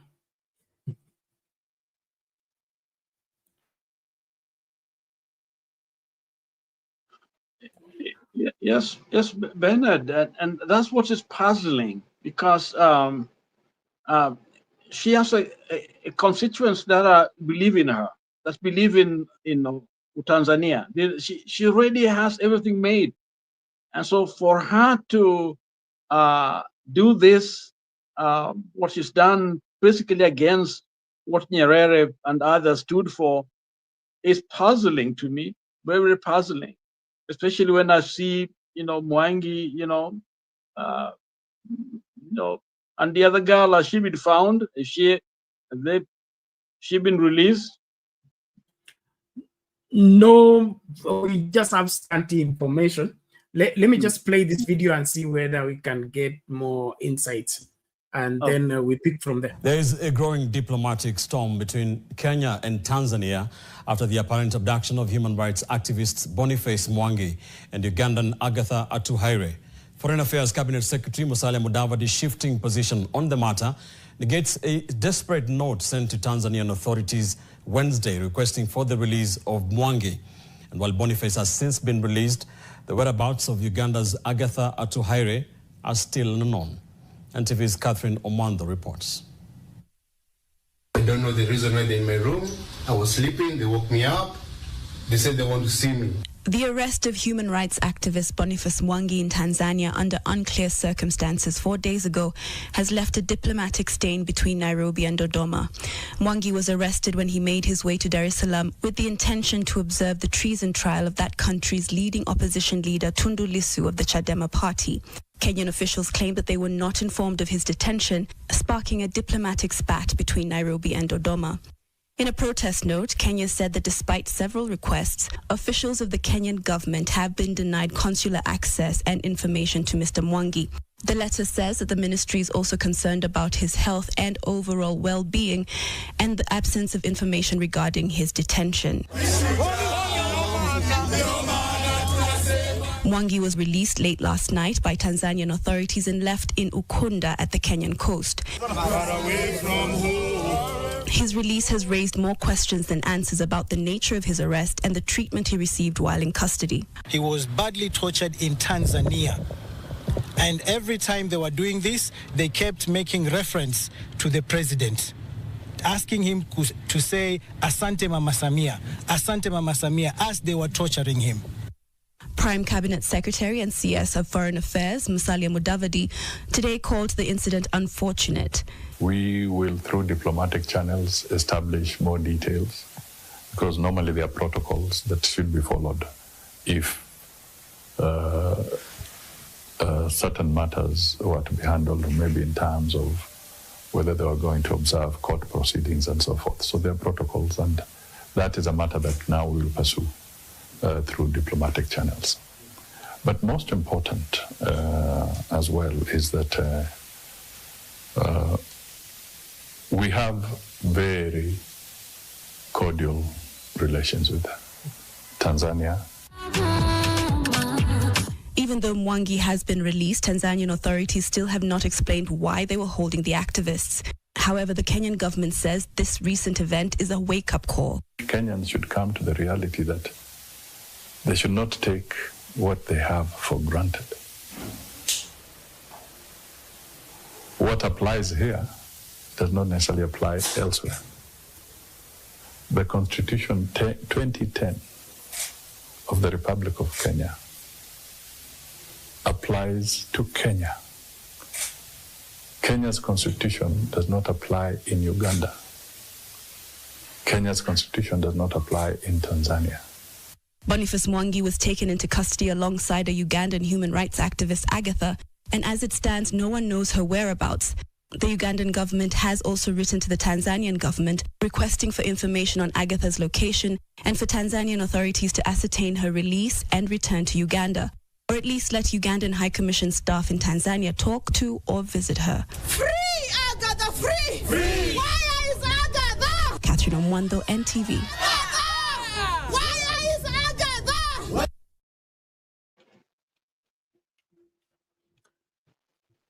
Okay, there you have it. Your foreign affairs minister is disappointed, and he's now blaming it on the constitution. I thought human rights are cross-cutting their international provisions in the application. They don't have to bank on the 2010 constitution. Reverend Lal. Bernard, I think Mudavadi is somehow confused, because I listened to some of his utterance earlier, where he was basically blaming the Kenyans for doing, for even stepping out there. They have not broken any law, anything that should let him speak the way he spoke. That he's broken the law, that the law of Tanzania, we are following up. Even if they broke the law, still the role is really to kind of find out what's really going on. But I heard him blame, the people. But one thing that he has to remember, yes, we have a great constitution, but if we are not using it, because he's not using it to protect another Kenya, okay? And if we are not even protecting our own people, we abduct them and kill them, what's the difference between Tanzania, okay? So clearly, the message should be to Kenya itself, because it seems as if Tanzania is right to say this bad governance, you are doing things out in your country there, now you're bringing them over here, and that may be towards the government, not even towards the innocent activists. So to me, I think it's a double talk, and I think is very much with the Tanzania in terms of what is going on, because they are doing the same thing in Kenya. So to me, I don't have any, I think both of them all the two countries are not following their constitution, because their constitution protects us, we the people. We are the one to be protected, not themselves and a small cocoon of people. So that's what I would say. I would not much confidence in what he was saying. He's speaking it because I think there's pressure, a little bit, the giving in, the earlier stand that I think I listened to says a lot about tuko peke yetu kama wa Kenya. You don't expect someone to be there looking for your interest. I think it's sad. It's really truly sad. Okay, I'm a Kenyan, you know, and look like if I'm outside of Kenya, I'm on my own. You know, nobody would stand for me or speak for me, because I think he mentioned something like he went on his own. It's almost like if you're on your own, then your country does not protect you. But my understanding is that Kenyan's law must protect me wherever I am. And that's why their services at the embassy, those embassies are there for Kenyan first, not for those countries. They are there for the interest of the nationals. Those are the ones that they take care of first before those countries. But I think in Kenya it's a reverse. You know, there was a time, of course, things have changed, where it's better to go to Salvation Army than to go to the Kenyan embassy for help. And that was the story that many of us had experienced. And we thought things had changed with the new constitution, with the new idea, new love for the nation. You love your country to protect them, to the people. And I remember losing someone, and then you call the embassy, they're asking you, how did you come to this country? You know, what does that to do with, I'm a Kenyan, I'm calling the embassy so that I can be served, given my the documentation I needed. And you hear people talk like that, so you wonder what they learned in the diplomatic, training. But that, I would think that was an old story. Things are different. But seeing what I see now is sad, very sick. Thank you, Bernard. I'm getting more upset. Thank you, Lala, for that explanation. And Musalia Mudavadi leaves a lot to be desired. I wanted to bring in the example of Chisekedi. You remember the incident when William Ruto entertained the rebel leader in of the Democratic Republic of Congo. Mm-hmm. Following day, the Kenyan ambassador in Congo was given marching orders to leave the country. There are some drastic measures that shows your seriousness in terms of relations. Now, see what he says in the complaint, in the protest letter. He says that Mwangi was held in Communicado, and then the embassy was denied access to him. So Musalia is calling the Kenyan ambassador in Tanzania, and the embassy of Kenya in Tanzania is denied by the Tanzanian authority to access their Kenyan citizen who is in their custody. So it appears here like now he's begging for that to happen. The reason why we have that diplomatic channel is so that things can go smoothly without hiccups. I am the Minister for Foreign Affairs. I'm sending my ambassador to check on this. I understand this and this has happened. That ambassador should have access to the president, have access to the wherever authorities that are available. So if the ambassador is denied access to the whereabouts of a Kenyan citizen in that country, do we need that embassy there in the first place? Is that embassy there working for Kenyans, so it went to Tanzania to eat the Tanzanian meals and enjoy the stay there? That's true, but even on the other hand, you see, Tanzania has an high commission in Kenya. Summon them immediately. At the same time, on a ministerial level, coordinate with the other ministers under the embassy of the channels are there. So to talk to us now, when you got that information immediately, to me, make you an accomplice. You are very happy that Mwangi people have been. I mean, there's no rocket science here. I think it's Kenya's telling us something. It's fact. More anger should go towards Kenya before even Tanzania. Tanzania already, we don't want that kind of behavior. But how the channel, the people that's supposed to protect us, fight for us. It's your lawyer, your security, your people is not doing their job. And I mean, it is shameful. It's shameful. Yeah, it's clear that the Kenyan government doesn't act on behalf of its people. Just to remind you, the human rights activists in Nairobi decided that they gave Madam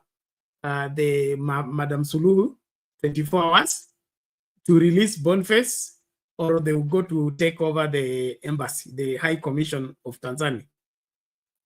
And now this should it's shocking to me, okay, that by this morning, all the police, the law enforcement agents of Kenya were surrounding that commissioner, High Commission residence, where it's housed, against Kenyans, so that the protesters should not access it.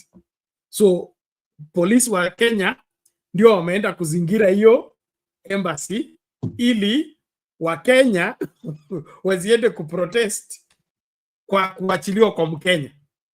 So I don't know.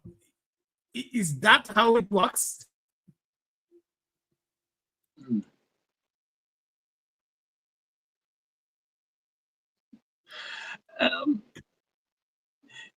It's unbelievable. It's unbelievable. You know how a country progress that we thought we have made in terms of trying to, is all this East Africa thing a pretext? I mean, is for their own individual interest, not for the people. If a simple thing as your security is threatened when you step into the other country without clear, legal breach, then why do you need, unless they're setting us up to destroy the relationship, as leaders, but for what purpose? Mwangi, whoever is all of us. Is a picture. Is a representative of all of us. It's me who was there in Tanzania, who was harassed. Is because he's innocent.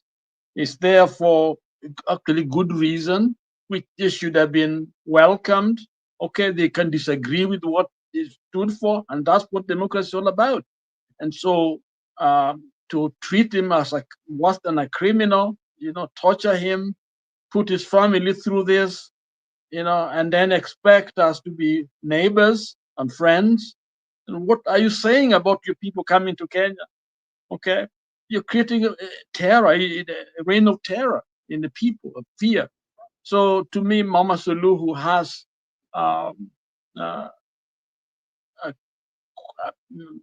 some things to answer. There's a lot of questions that must be answered, because it doesn't help his country, doesn't help the people of the region. It actually makes things worse. And of course, we've seen this in Kenya and Tanzania. I think Mato was talking, I think you, Bernard, nasema namna tumeharibu uhusiano wetu na nchi jirani, kama Sudan, Rwanda and Burundi, and not Burundi, but Rwanda and Congo. Tumeharibu kabisa. And so sometimes we don't know whether they are protesting that, where we handle things outside, whether they are protesting the way we handle our election, things like that, so they don't want that example near them, So it's a message to us, it's to all of us. So that's my take on that. Yeah, thank you. And we are about to call it a day, ladies and gentlemen. Two things remaining for us to look at quickly. Another Catholic priest has been gunned down, or rather shot dead, in Kerio. Remember, the other one is being buried tomorrow, who was rescued by a good Samaritan, taken to hospital, and then succumbed later.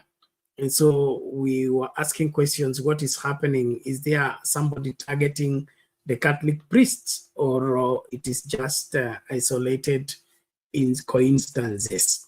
There is that matter. And then there is another matter where the official public seal that has throughout history of our government in the custody of the Attorney General, who is the official legal advisor to the president and the person to assess whatever laws that are being passed or treaties that are being agreed upon are in consistency with the Constitution before they are sealed. So he keeps that seal, and it is done that way.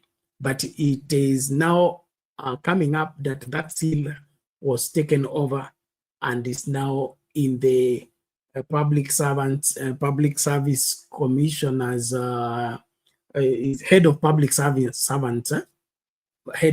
servants, or service, who is working directly under President Ruto, meaning their laws, their treaties, and their agreements that are being sealed without the knowledge of the Attorney General and without the input of the Attorney General.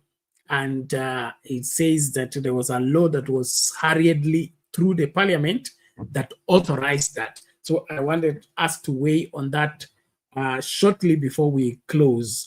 And I want to bring up that particular video, or giving the insights into the same, and then we discuss. So quickly tulete hii ya nani ya Catholic priest ni kipi kinachoendelea, dakika 2-3, alafu tuzungumzie masuala ya siri.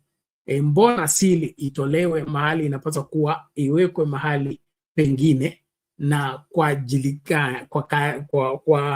kwa nini sheria ibadilishwe kufanya hivyo?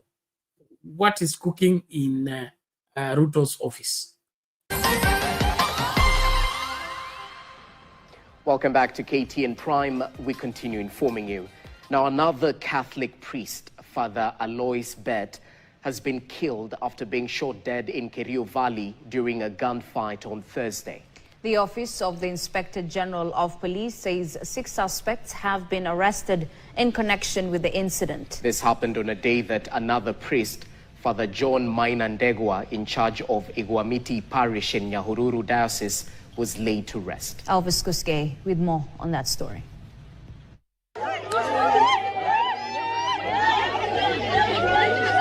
The slain priest, identified by police as Father Alois Bett, was ambushed and shot dead near Kapkane Primary School in Tot in the county of Elgeyo Marakwet at about 1 p.m. as he headed to the venue of small Christian community sermon near the scene of shooting.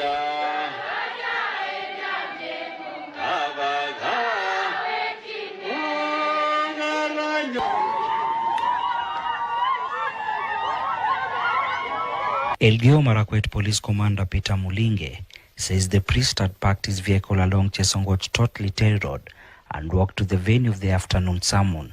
We have just lost our Catholic priest, Father Alois, a few kilometers from where he was today, doing some work with the community. And Father Alois was a great father. At 2 p.m. I was called and told that Father is no more and his body is being now transported. We have lost a very important person in the society. That is our father, who has been assisting us in terms of spiritual nourishment. But he was laid ambushed by assailants who shot and killed him. The priest, who was attached to St. Mlumba Catholic Parish, died on the spot. In a statement, the Office of Inspector General of Police confirmed the incident, saying a manhunt has been launched. So far, 6 suspects are being held in connection with the killing of the priest. The IG in the statement said the incident was not in any way related to cattle rustling.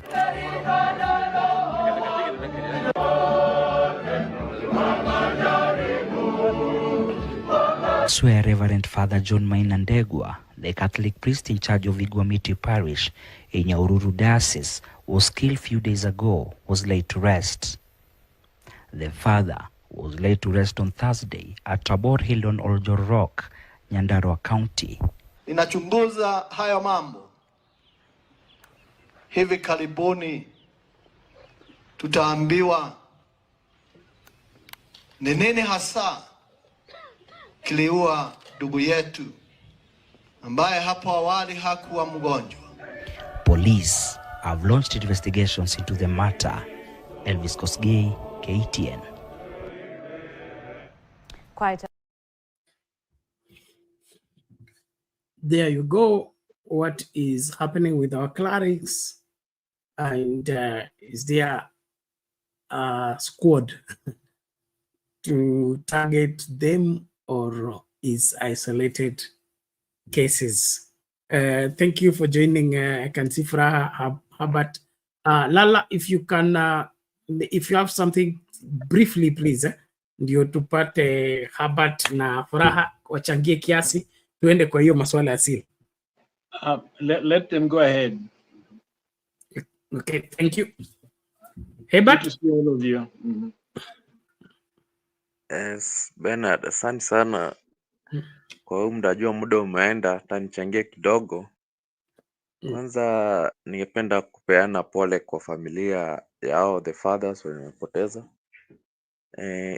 Wakati kuna kifo ni painful, ukue side gani, kifo ni kitu si ya kufurahikia kwa familia kila mtu. Nikiongeza kuwa ni hizo deaths, ya pili we cannot say ni iko na suspicion fulani, lakini ile ya kwanza the other father mwenye alikufa, mimi I don't think just normal, kwa sababu I think, na si kusema alikuwa sijui venye alikuwa ameishi maisha yake, but what I can say that the priests, pastors wamekuwa, maoni yangu, sija accuse mtu, wamekuwa kilonda money for the politicians. Maybe they come to pick their debt, kuchukua pesa yao, and you messed up maybe on some things, so iko so much tied na politicians. Now the only thing naweza kuwa tied na politician in this regime tumeona is either venye alikuwa naweka pesa kwa makanisa, now they have come to collect. Maybe you are right now the politician knows in power. Our pastors, maybe priests wanasema utafanya. So this is just a speculation, not a fact. I'm just speculating that might be the reason, but inaweza kuwa niko off pia. Nikiongeza tu kwa mada imepewa kutoka sahi ya the activist Kinuruhusu Bernard. The activist, kitu naweza sema ni sheria. Huwezi toka Uganda ukuje Kenya uweke maandamano na ujui sheria ya Kenya imewekewa watu gani wa Kenya. And then when you come to a country as a visitor, kuna ile mnapewa with it ni visa ama nini unapewa, na to some country ukipewa visa si kumaanisha yuko entitled to some rights. So wanaweza provoke na wakudeport. Penaweza disagree kama he was tortured, treated bad way, that was wrong. But wanaweza kudetain, wakudeport kwa sababu visa si privilege ya kuwa hapo. So ukiwa kwa wenyewe pia unafaa unaenda vile wako. So if our brother went to do some activist thing there, then wako agree nayo, wako na right ya kukudetain na wakurudishe kwenyu. So ile shida tu ni kama alikuwa tortured, but kama hako na protest pia na walikuwa na mshuku, wangemruhusu kumpa hiyo visa. So hapo ndo naweza ona that's the only opinion za kuwa nayo. Asante bwana. Okay, thank you. So was he protesting in his hotel room? Because kulingana na report, yeye alikuwa amelala, akagongewa mlango papa. Okay? Akachukuliwa juu kwa juu. So hii protest ilikuwa kwa bedroom. Unajua, this in Africa, obvious, he was not protesting, but the mama alikuwa ana suspect he might be planning something. Unaona, na the opposition there iko very, kuna issue. So ndio hata ka protest wako na right, doesn't matter umekuja kuprotest ya kuprovoke hiyo visa yako na wakutoe whatever condition watadecide kulingana na sheria yao, lakini kumwekelea na some criminal zenye kufanya ama kumtocha, that was the wrong thing. Lakini kudeport mtu you have no, wewe ndio utakuja na reason kama nchi juu ni visa, si ni mtu wa huko, so hiyo ndo nadhani. Lakini kama ako na protest, mama lazima angetafuta njia tu ya kumtoa hapo, kwa tocha tu ndio kama ili happen. That's what I'm against it. Anyway, Tanzania pia ikuja hapa alete nyef, we are doing the same, tuna reciprocate kila kitu. Enda pole pole. Asante. Lakini ladies and gentlemen, as we begin to call it a day, please let's be active in doing what we must do. Like the video. Kama hujapiga kura yako, piga kura yako. Unaona uhusiano katikati ya Kenya na Tanzania ukatwe kwa sababu ya haya mambo ambayo yametokea, ama tuendelee na maongezi kama vile Mudavadi anasema. We played the video of Amina Mohamed, whereas the Minister for Foreign Affairs during Uhuru's time, and her speech and her communication is clear and is biting. But this one ya mtoto wetu hairidhishi kabisa, unless mtanifundisha baadaye. Furaha, hali vipi? Salama, long time. Hey, wewe unaonekana siku hizi usikiki. I'm around now. So, to maybe just before I go to the priest issue, I just want to have a take on what Herbert is saying. First of all, you have to be aware that this is not the first time that Boni has been in Tanzania in solidarity with what would be considered the opposition or other activists in bringing change into that country. It's not the first time. So that in itself sets a bad picture, because he has been there before, and he wasn't deported, he wasn't tortured, nothing was done to him. So that in itself is questionable, that why this time? And he has also been to Uganda for the same purposes. They go, they listen. He has stood with Bobby Wine during the times when he's had issues. So that in itself also raises the questions. And then we are also saying that, and I had Reverend Lala make reference to it, that probably even the people who are tasked with taking care of our embassies, are they even competent? Because I think those are some of the things that come up. You wonder, where is our representative in Tanzania? And regardless of whatever somebody has done, there are still protocols of how somebody is handled in a way that protects their rights. So if Boni was already in the country and they felt that he shouldn't be there, they fear, or they were suspecting, as it has been put, that they were planning to do something, then there are ways to get him out of that hotel room and get him back to Kenya without all these 3 days torture, undisclosed, being held incommunicado. You're just, worsening the situations, because even when countries have criminals or people of suspect coming over, the way it is handled has to still be diplomatic. There's a protocol on how things are handled. When somebody is found in error, you don't hold them incommunicado, you don't mishandle them, you link them up with their people, you communicate clearly as a government. And then our government also failed us, because we know that when it is about Kenyans, that is your work. It doesn't matter who this person is. Wacha aletwe, hata kama ni mhalifu, anaregeshwa, alafu kama ni mhalifu mnadili na yeye vile sheria zenyu zinakubali. But the process of getting them out of that country, there's a standard protocol of bringing people back to their, even deportations, you know, there are standards on how you do that. So I think there are a lot of gaps, and some of it is reflecting very badly on us. we can say, oh, Tanzania, and what they've done, and I think this reflects badly on Mama, because she's going into an election. This is a possible candidate that they're denying an opportunity to be able to be part of the elections. What she's afraid of, we do not know. Maybe, you know, in the absence of being a partner of the late Magufuli, maybe she's afraid she cannot hold her own. I don't know. But the environment is not right, you know, for the way, you know, for a free and fair election. You can see that there are those concerns. And as East Africa, if we have a treaty, if we are neighbors, if we are working together, you can't just say, you know, whatever happens in that country doesn't impact on us. So that is what I would say.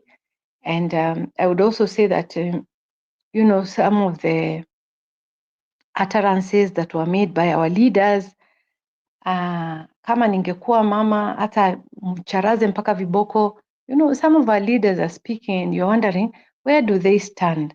And how does this reflect in the bigger picture? Because sometimes we forget and we just think, oh, sisi ni watu wa Ruto, tumesimama, hii ni Kenya yetu.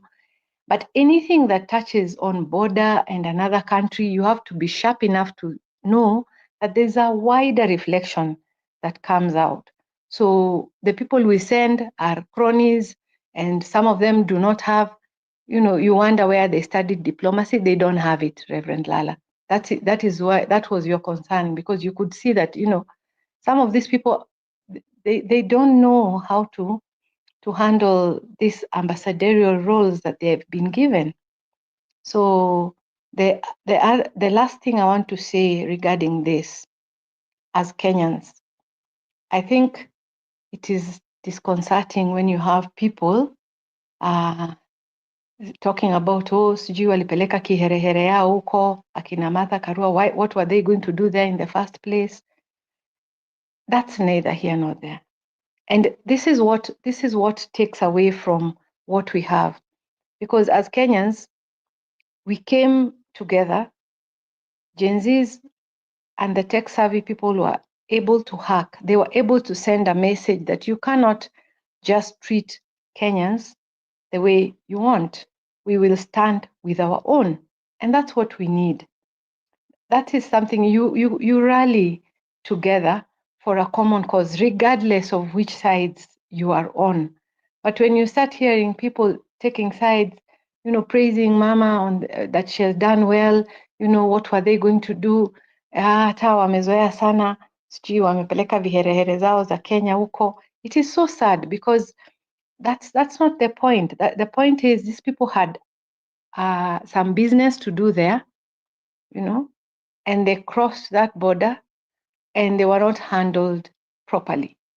So regardless of whether whatever business they were going to do there, if it is not required, well and good, but you do it diplomatically and in consideration of all the treaties and all the neighborliness that we deserve. Because if we start saying what they've done to us, we do to them, it's still going to work out against the unity that we want to forge as East Africa, or even as Kenyans and Tanzanians, and we are neighbors and we are friends. Now to this matter of the priests. I'm a Catholic, and once the bishop or the cardinal has sort of spoken themselves to a matter, I think as a priest, I would be very careful in how I handle issues that relate to a matter where a bishop or a cardinal has expressed themselves. I think it is the Bishop of Kilifi who, stopped, communicated that in his diocese, he doesn't want any special seats spared for politicians in the church. If they are going to come, let them come like members of that church and leave like all the Christians normally do. Then there's this other matter of this donation of, was it 20 million? And Cardinal actually asked, the priest not to receive that amount of money. That is a clear guideline. That is a clear guideline of how things need to work. Because if I am a priest, then a bishop in the hierarchy, a bishop is higher than you, and a cardinal is up there. So if they've already expressed them, if people who are above you have already expressed themselves on matters relating to how we are supposed to handle politicians, their donations, their harambes, I think it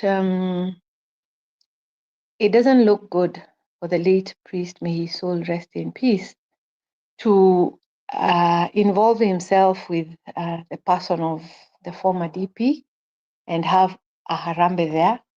And clearly looking at the events, it seems like this is what was the matter, Investigations will take place, but there would be, that coincidence is too much of a coincidence that, there was this harambe and then it seems like people were after him, maybe thinking, going after the money that had been collected or something to that effect. But I think there was a mistake there, and I think there's a message there for all the other clergy, in relation to a particular denomination. If the heads of your institution have determined that this is not the proper way of handling things, I think all the rest need to just follow the instructions. It might not be a communication that was done, maybe the way they normally do their communications to all the dioceses or, by the representative of the Pope in the country, but you would follow in the sort of guidance that has been given by your superiors. So I think that is something that should be a lesson learned for the churches, because our relationship as the church with the politicians has left a lot to be desired. So if we are going to go forward, we need that clarity and proper practice to continue to take place. Let us not give these people undue attention. Let us not have them, if they want to give you donations, let them do it, without the attention that it attracts. If they want to donate, why can't they just send it, to the church, and even it can be even acknowledged and said, oh, we received some support from the DP, or former DP. So I think in that sense, something could have gone wrong there in terms of protocol, in my assessment. That's just what I think. And then this other one, they say it is castle rustlers or just some attackers. I don't know how many times. The cattle rustling issue. Rustlers, yes. But I don't know if this priest also has cattle or he protects people who own cattle, because it's I don't see the connection. I don't see the immediate connection.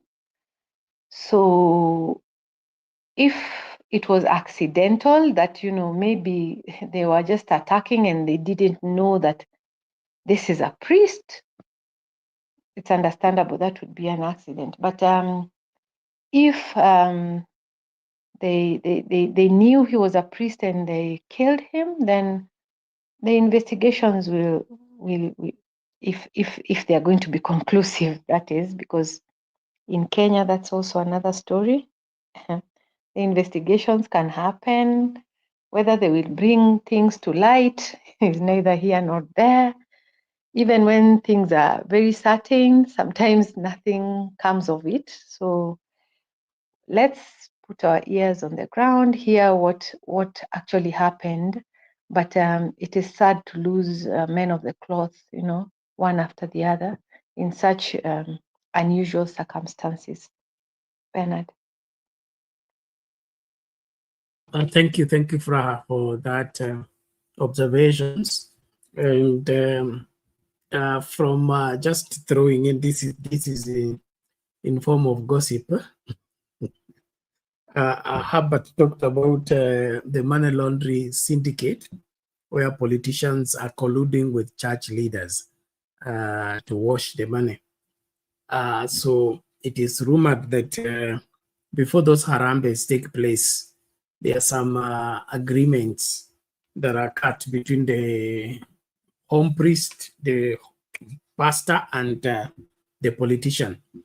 So politicians will come and say he brought the 20 million. So the public sees he brought the 20 million, but of the 20 million, you're supposed to return the 15 million. The real contribution is 5 million.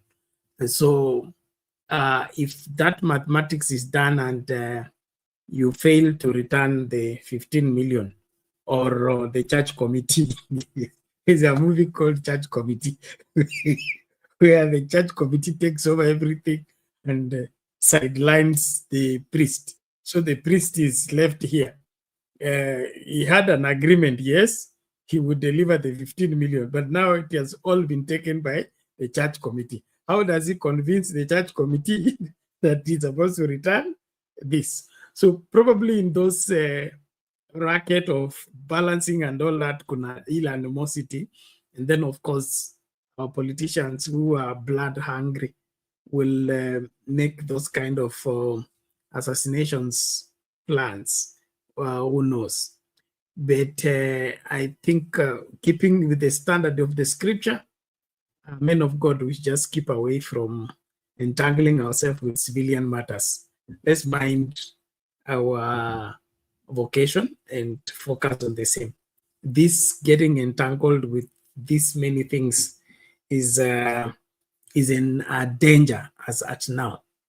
And then also the attitude of eliminating people in our society is becoming almost a norm, and we need to be careful, whereby before the society returns to the place where there is appreciation of the sanctity of human life, and that preserving life being a priority. But this business of taking somebody's life simply because he took your money or he took whatever he took, that need not to be normalized. It should not become a way of life. Let's get back to really values of life, that hata kama mtu amekukosea, kuna njia kumsamehe, kuna njia kuweka mikakati vile atarudisha hiyo pesa kama amechukua pesa yako. Sasa ukimuua unafaidika na nini? Utamuua, ataenda kuzikwa, utarejeshewa pesa kwa sababu amekufa, ama unangoja insurance yake ikulipe? So let's think soberly and be able to handle matters accurately. But our country is not doing well. The security issue also is not functioning well. I don't know what Murkomen is up to, but mtu kupigwa tu risasi in broad day, kwanza ako kwa mass. I mean, amekuja conduct mass and then he's shot.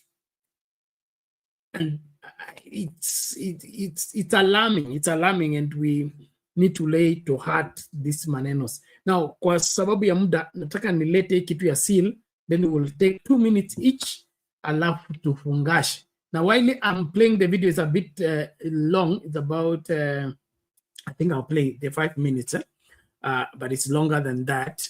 While we are doing that, I want us to pay the $5 for the StreamYard. Tusipochunga tutafungiwa by kesho. This is 23rd. It's been asking for payment since the 16th. So naomba tafadhali tutume michango yetu, tusaidie hii maneno, tusifungiwe, ili tuendelee na mjadala wetu bila kusumbuliwa. And then of course nawakumbusha pia Frank ni wetu na lazima tusimame na yeye, tusilegee katika kusapoti kijana, kwa sababu mnajua kuna vile tulianza na moto alafu wengine wameanza kupoa. Sitaki tupoe, nataka tukaze kabisa, tumalize hiyo safari vizuri, kijana apate afueni, ajisimamie. That's my focus. I want him to be independent, able to do his own things and make his money, pay his own bills. But in the meantime, tumshikilie, tusimwache hivyo. Sahi is far from being able to stand on his own feet. So let's keep the support coming to ensure that he has all he needs. Thank you very much. Let's listen out to this matter. It's a serious matter. And then from there, we discuss it 2 minutes or 3 minutes each.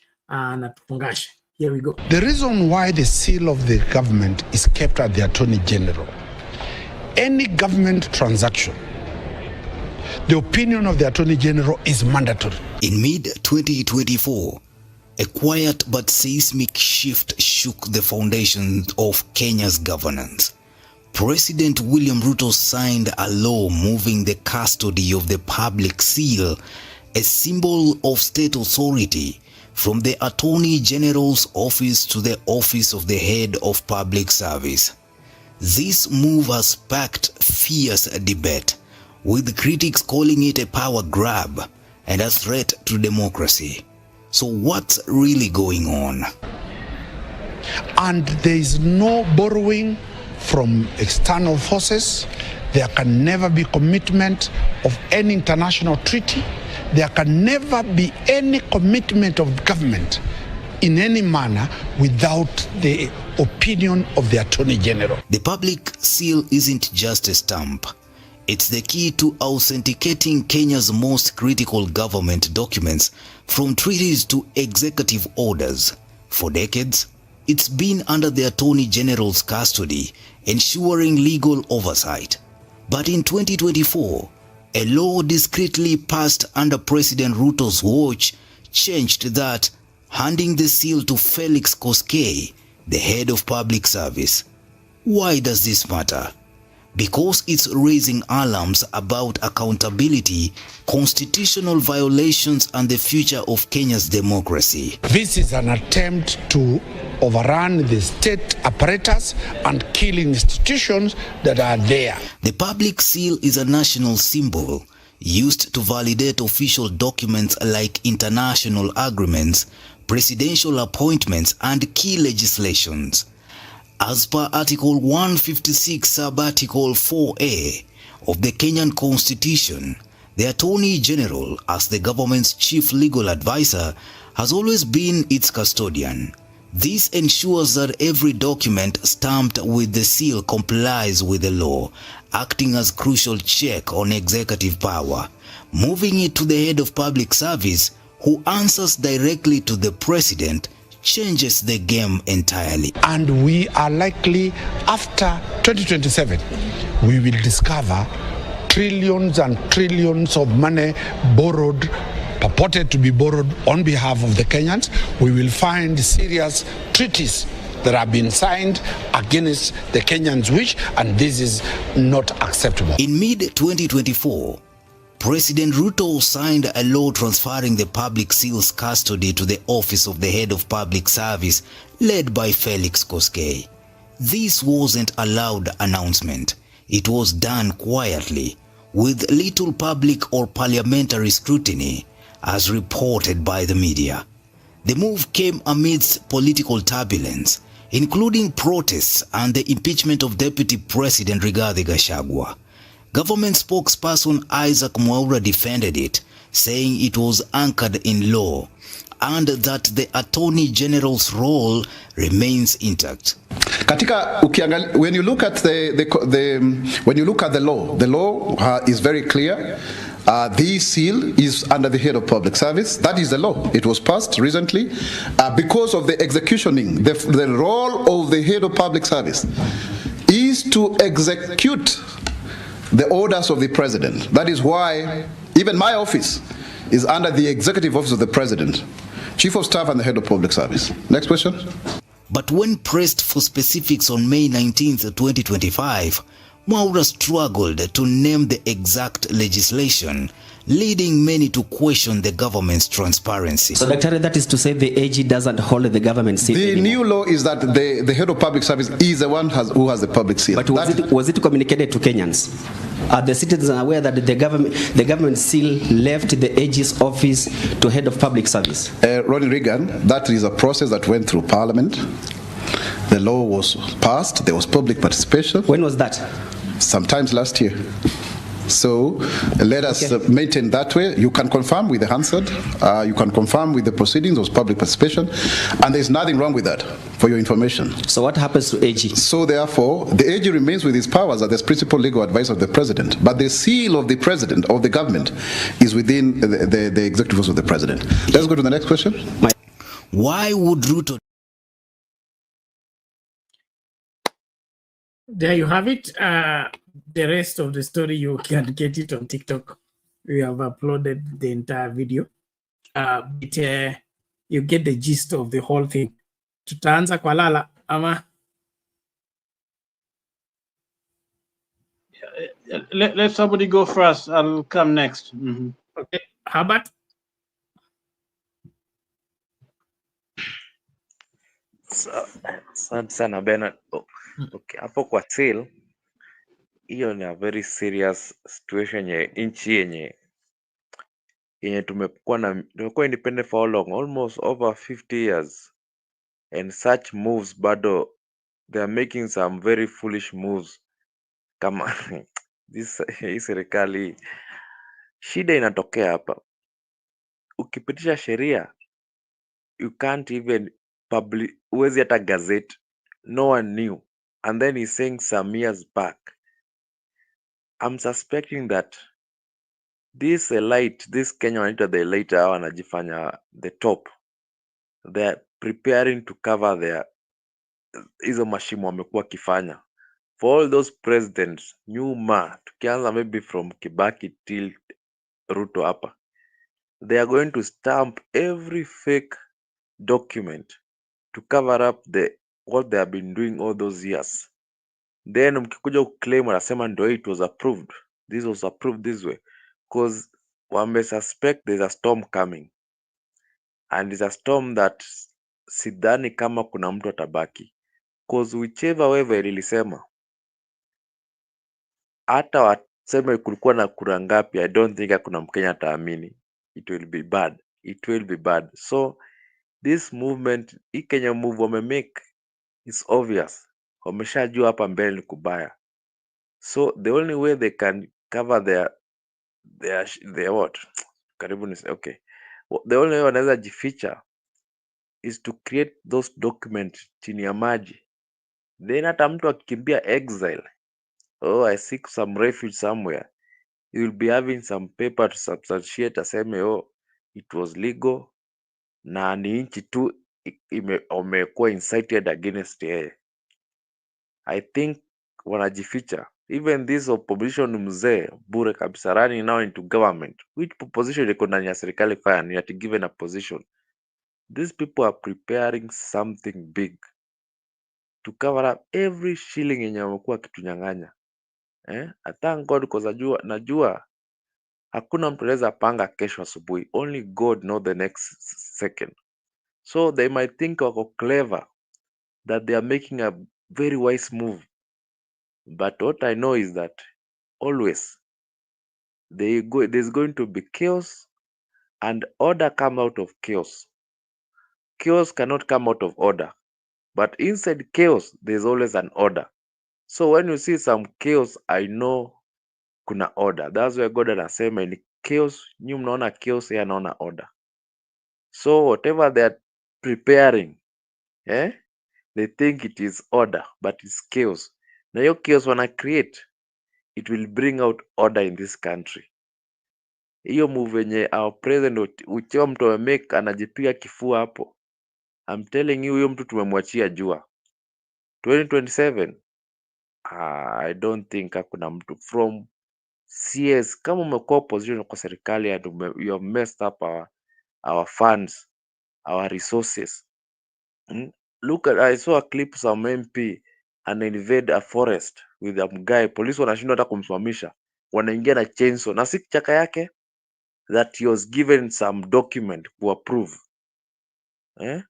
Everything Nyanyuki, the whole Nyanyuki, very few people are owning that place. Hii nchi inaenda kubadilika. Hii sila amechukua, he might think it's wise ati ana make. Hatuna shida na hiyo seal, kama tulichukua ile ya parliament, ile rungu, hii seal tunaikujia huko, we come for it. That's not hiyo, watu wakitaka kunikujia nikujie, tutaikujia hapo. That is chaos is trying to create, thinking that amejipanga. Whoever is advising him to do that hajui Kenya anachezea. From mzee who we respect for very long time, he's not even speaking about it. Ukiangalia everyone in the opposition, hata sijui hii story ilipukia wapi, no one was speaking about it. And right now they are preparing to create some, like this issue IBC, at kama we are in agreement as the whole country, tuna feel temperature ni moja. No, wako hapa juu wanaona, wanajiangalia wenyewe. Hapa chini wajui kenye naiva. Down here it is boiling. Na penye tunaenda kufika, I don't know kata malize hii mwaka. Hii seal, watu wata cool to down. People will be doing their own business. I'm telling you, it will not, by next year, we are going for that ceiling. Lazima tutaenda tulupue hiyo ceiling, ilupuke kabisa. Hakuna, no going back again. No going back. We are coming for, mimi naweza pair, we are coming for that seal. Mimi nimejam hiyo story hata sikuwa na hiyo mood. That is wrong. I disagree. Bernard, back to you. Thank you.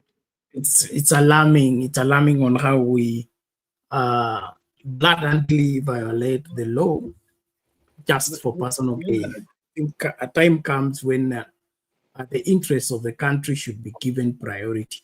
Hata kama tunataka kukula, tukule kiasi na tulinde mali ya nchi. Yes, Lala? The question I have is, I think the gentleman who was talking, the government spokesperson, stated that this was passed in parliament. Now the question is, do these legislators read? And if they read, how could they do that? Okay. My understanding of a seal, I think, for the US, it is basically signifies national authority, sovereignty, and self-government. Okay. So it is used to authenticate official documents, including treaties, proclamations, and presidential communication. Okay, establishing their legality and validity. It also serves as a visual representation of the national identity, values, historical narrative. That is on the U.S. side, and I don't think we are very much different from that. So when it is under the Attorney General, whom we all agree is the lawyer for the people, okay? The Attorney General actually is the lawyer for the people of Kenya, okay? And that's why even the U.S., there's always question between the Attorney General and the President, because the President is supposed to basically serve Kenyans. Attorney General is there as his chief legal advisor, but the relationship is always scrutinized because he's supposed to be independent. So, with the idea really, with the seal in Kenyan context allows the country to have an independent, because a president can be weak, can be strong, can be die, can be sick, but then that seal should not be seen as the presidential, the president has it to use it, but it is there to show that symbolism, that authority of the self-governance, of a people.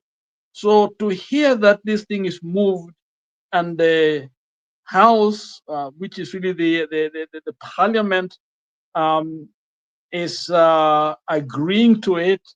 The question is, did they really look at that legislation? And so each one of them should answer why this was done and for what reason was it done. Because clearly, Attorney General, that's what I believe allow us to see him as someone to defend and protect and authenticate the documents that signifies us as a people and in what we believe in and what we do and how trustworthy we are and validity of any of those documents. So I don't know whether has any of them spoken, said anything why they allowed that to be passed in the parliament. I'm confused here. Maybe there's still much more to the story. And back to you, Bernard. Thank you, Lala. There is much more to the story. I think I'll forward you the rest of the story. But we see different people giving different views, including Otienda Molo. He said it is an illegality. But naturally, what happens with the legislations in our parliament, especially when the executive is want to do mischief, they put those kind of laws inside many other laws, and then they pass them as a cluster. So it only discovered that this was part of, this is what they were suggesting. Like, for example, this was the time when the impeachment of Gachagua was on, and then we had something else going on. And so they put this kind of mischievous laws among these other things they want to pass, and then they want to pass them as a whole. So even the legislatures, wherever the members of parliament don't get time to ventilate. So they may even combine it with the budget, or combine it with the CDF, or combine it to something that is personal for the members of parliament. So the members of parliament chooses, if we vote against it, we miss this. We'd rather just let it so that we get this. And in the process, we now begin to pass things that are against the law. Secondly, that was, if you have been listening to Muturi, this could have been part of what brought the tension between Ruto and Muturi, saying that Muturi is incompetent, okay? Things that Ruto wanted to pass quickly without them being scrutinized. And so Muturi, having the custody of the seal, probably was frustrating the efforts of stamp this, let's move, stamp this, let's move. In his demand that it has to be done procedurally. And so this is mischievous, no doubt. Bernard is really mischievous. Let me talk about what I know here is in the US. Each Congress person has a staffer. And those staffers, specific staffer that read this thing for them. They are hired, they are paid by the government to make sure that the congressman or woman is well informed of what is going on. So an important legislation cannot pass without the input of understanding of people that we put there to represent us. This is incompetency. This is wrong. This is, to me, very, very sad that something like this can pass and these guys have no knowledge of what's really going on. To me, I think something is seriously wrong. Thank you. Exactly. Thank you very much. Faraha, please take it there. My take is that we know Ruto's background. We know he has no interest of the country. He loves power for the sake of power. He doesn't take advice from people, and that is why he needs to have this seal under him, because definitely the legal aspects, which are the key issues, that's where now the constitution would come in, because whatever you're doing needs to have its backing in the constitution. So the moment you want to do something contrary, definitely your advices, especially the chief legal advisor, will give his input in terms of what is legal, what is acceptable. And because he is not willing to follow, he has,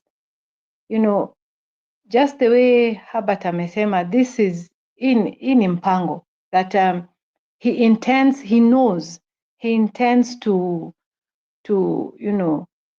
defraud or mutilate that constitution.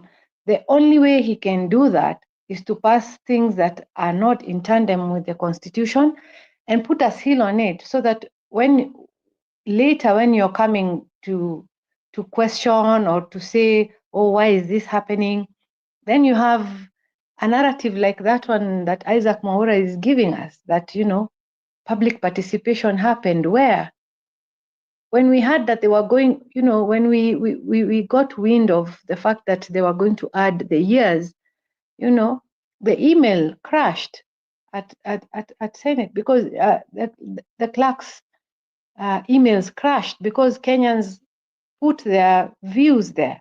So if, and he was being asked categorically, public participation where? Oh, sijui wabunge walipitisha, where? Because they know that if it had gotten the attention that it is supposed to get, it would never have passed. But it's mischief. It's that he can use, even it's not past him to even put things that have been bypassed. He can, things that were still hanging and pending there and people had refused them, he can put a seal on it and just say, ilipitishwa wabunge sometime there. It was in between the other laws and the bills, and people passed them. And once it has a seal, it's actually sealed. That's the whole thing. It's a deal, and it's a sealed deal.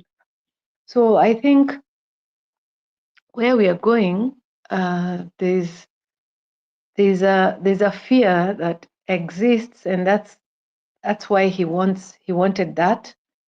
He's afraid that some of the things that he wants to do are not legally acceptable, and he wants to do this by force, and so that's why he had to move that seal and have it, so that nobody can really stop him. So all I can say is that as Kenyans, where we are right now, there's an opportunity. We were joking today when I heard about Ivory Coast wanting to oust their president, and I said, I don't know why I didn't think of a career in the military. And my daughter just laughed, because the way it's going, just want a military person to do the necessary. So I wish I had thought of a career in the military, so that I can just,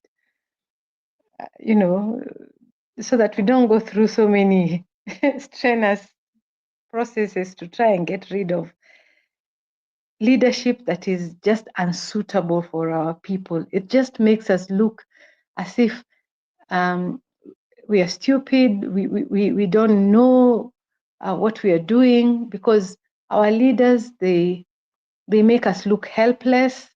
They make us look inept, because now we're even hearing that public participation happened, and as Kenyans, we are actually saying that those who participated also just gave this a clean bill of health.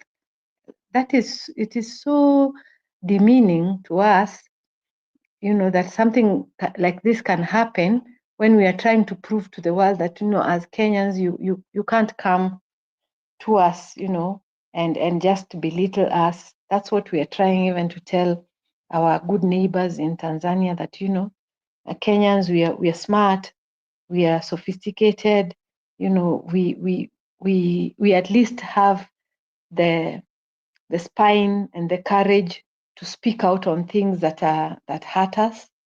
So if them they accept people to be tortured, we are not like that. We don't. However wrong they are, we just want people to have their freedoms. So when we are trying to communicate this at this time, then something like this is thrown on you and you look like mlikuwa wapi nyinyi wenye mnajifanya mko werevu. Some of this, the seal was going to from the Attorney General to the President without our knowledge. It is mind-boggling, but I'll look at the whole. I haven't had an opportunity to look at the whole story, but I think, I don't know how we are going to salvage some of these things. We need to look ahead. Like I want to believe in her, but that the seal can be returned. There's nothing that is so difficult. Kenyans, we've proven that when we come together, we can make things happen. And as we approach next month, that date when we made a very big statement, I think it's a blessing that some of these things are happening as a build-up to that time, because I'm sure that day is going to have a very big meaning in this country. And so I want to think that all the sober minds that are still looking and trusting that the change will happen, we don't give up. We can, if it's an illegality, that the way the lawyer Dunston is saying, and the way you said, Otiende Amolo has said, if a legality happened, there has to be a way to be able to overturn it. That's what I believe. Definitely. Thank you so much on that. And this is one of the things that really make this country not to take off. Because we want to take off, and then somebody twists things that are supposed to be obvious.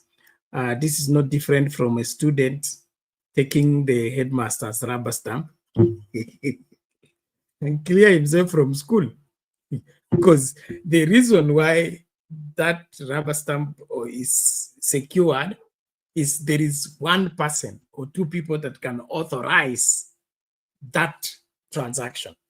But now, if you are a participator, you're supposed to go and seek clearance from this person. It's supposed to scrutinize whatever you have brought. If he agrees with it, he stamps. If not, he tells you go and change this and this before this happens. Now you take the rubber stamp and go and stamp everything you have. It beats all the understanding in all the world. And how somebody who is the president should sit down and think and imagine such a thing and go and execute it. It beats all my understanding. I mean, do we want to remove this country completely from the rule of law, or what are we up to? Let's now throw away the constitution and just continue existing. Because why should we pretend to be following the law, but when the law begins to demand that you should be cleared by the Attorney General, or the law should not be passed until this is done, you don't want to follow that path. You want to reverse it, get the stamp for yourself, whatever you need. No. As Kenyans, we must return this country to the rule of law, and these people that wants to have the law of the jungle in this country, we should stop them. And the only way to stop them is to insist which part of the law approves this. Like those draconian rules that came up, so-called security, those ones that they want to use to control the internet and all that, that's how they pass. They put them in a cluster, come, and then they are members of parliament after they have eaten their rice. In the afternoon, they pass. Only for them to wake up when now that law begins to choke them is when they realize we did not read, we were not aware what was happening. I think as a people, we must not take this lying down, especially with the Ruto administration. There is not one thing Ruto has brought into effect, including change of law, that has been found constitutional. And that in itself shows that we are dealing with somebody who is not keen in following the law. He will destroy the law if it's not agreeing with him. And that makes him unfit to be in that office. And so as Kenyans, we have to think seriously and make up our minds on how we're going to go forward from here.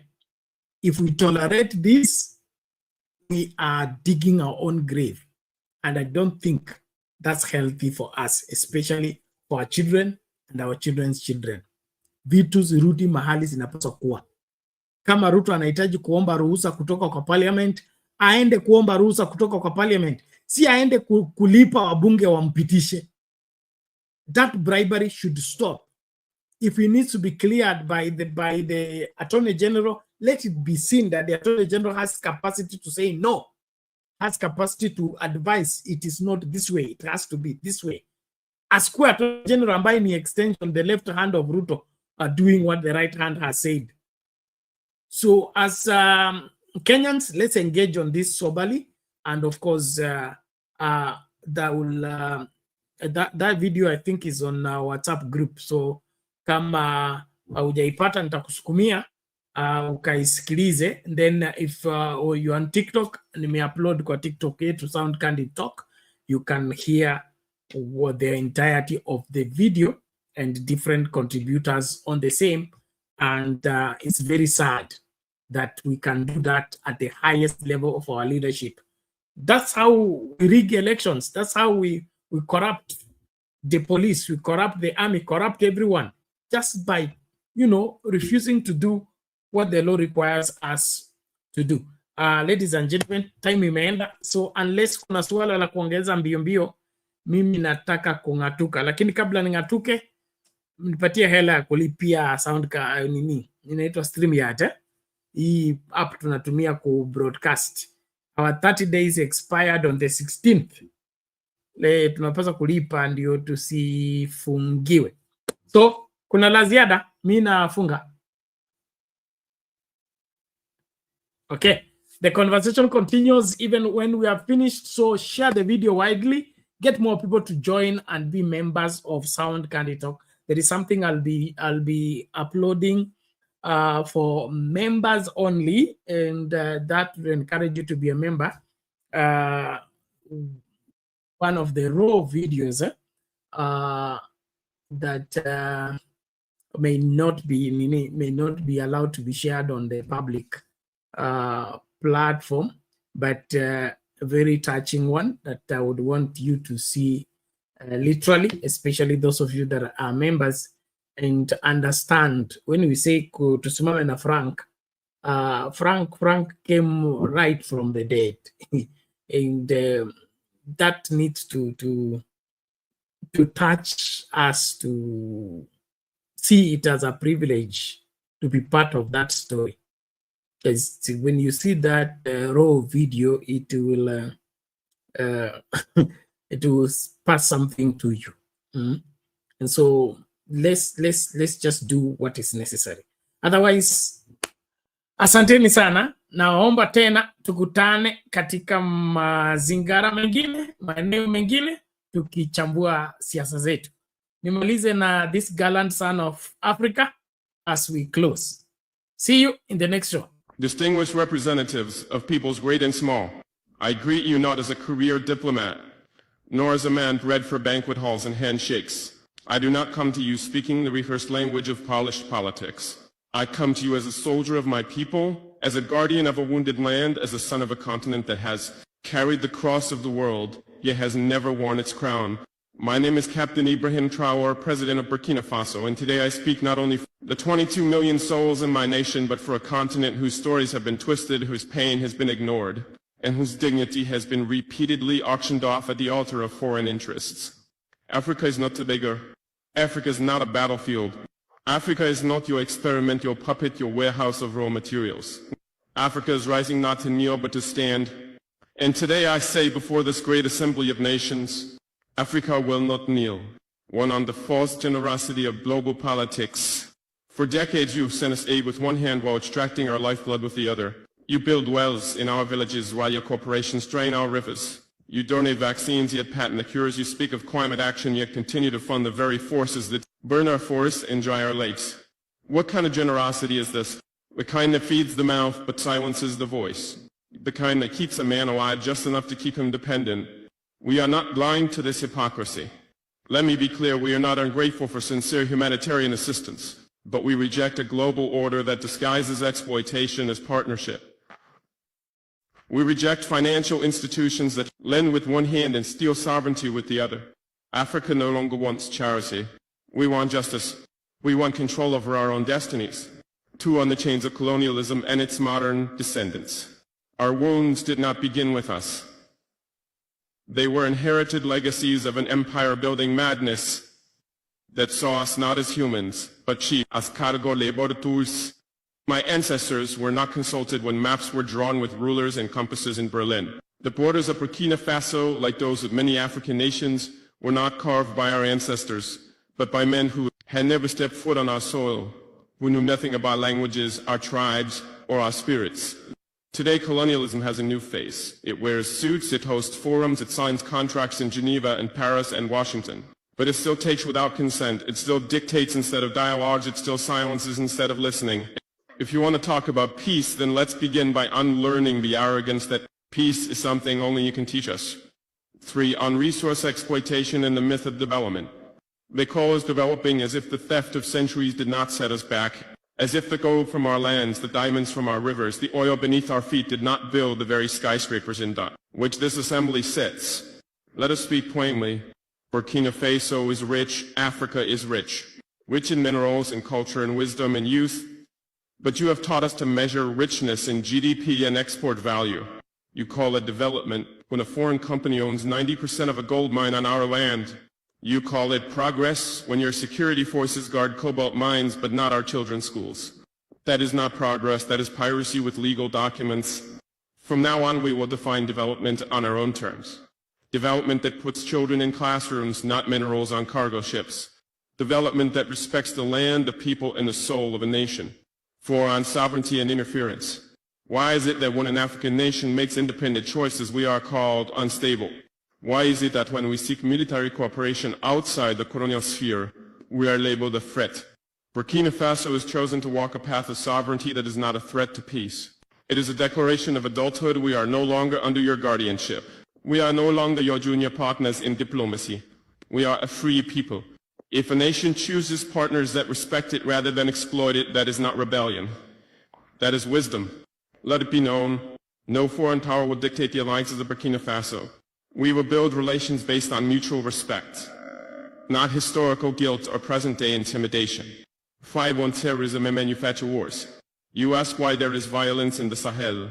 You ask why our youth take up arms. But you do not ask who benefits when our mines are guarded by private mercenaries, while our villages are left vulnerable. You do not ask how weapons arrive in deserts that produce no steel. You do not ask why peacekeeping never seems to end the war. The truth is, many of the so-called solutions to African security problems are merely business models. Endless conflict has become a market, and African suffering has become a subscription-based service. Burkina Faso has decided to break that cycle. We will fight terror, but not with dependency. We will secure our nation not with foreign dictates, but with national dignity. 6. On migration and human dignity. We do not want our youth drowning in the Mediterranean. We do not want our brightest minds fleeing to countries that once called us savages. We do not want remittances. We want reasons for our people to stay. Why do our youth flee? Not because we lack beauty, but because we are made to lack opportunity. Not because we hate our land, but because our land is treated as someone else's property. Migration is not a crisis, it is a symptom of wars we did not start, of loans we did not need, of a world order that tells our youth their only value lies outside their own homes. The solution is not border fences. The solution is justice for 7 on Africa's place in the world. Africa is not a mistake to be fixed. Africa is not a failed continent. Africa is the womb of the world, the cradle of civilization, the keeper of tomorrow's hope. We have been made invisible in global decisions that affect us deeply. At the UN Security Council, Africa with 54 sovereign nations has no permanent seat. What justice is this? You call it balance? We call it betrayal. You speak of democracy, yet uphold a global structure where the powerful few veto the dreams of the many. We will no longer whisper in rooms where we deserve to speak with full voice. 8 on faith and spiritual dignity. We are a spiritual people. Before your cathedrals, our ancestors sang to the sky.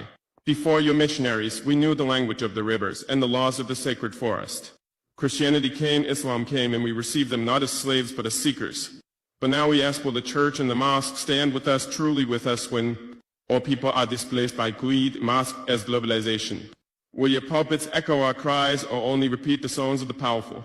Faith, too, must be decolonized and must walk with the poor, not the privileged. 9, on unity among African nations. This is not a speech from one country. This is the stirring of a continent.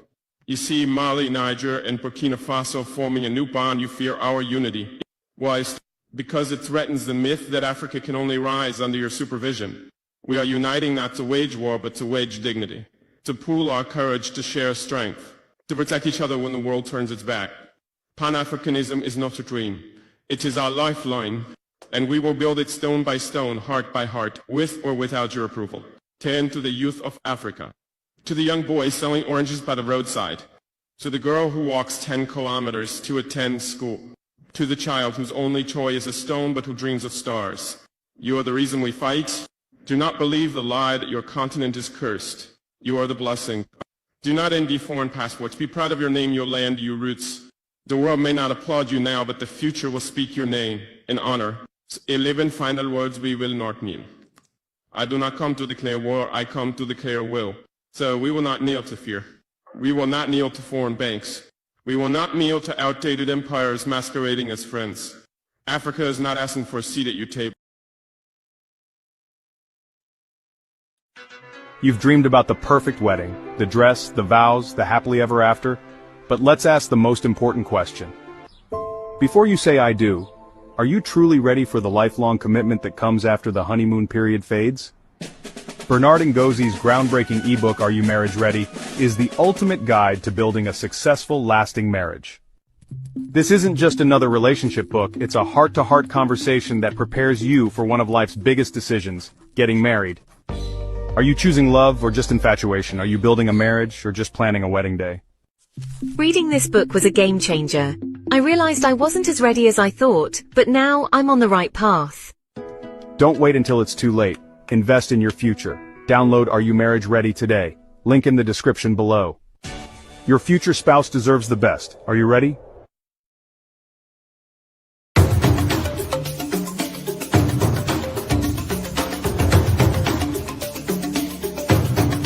Kutoka vijijini, mijini hadi jijini.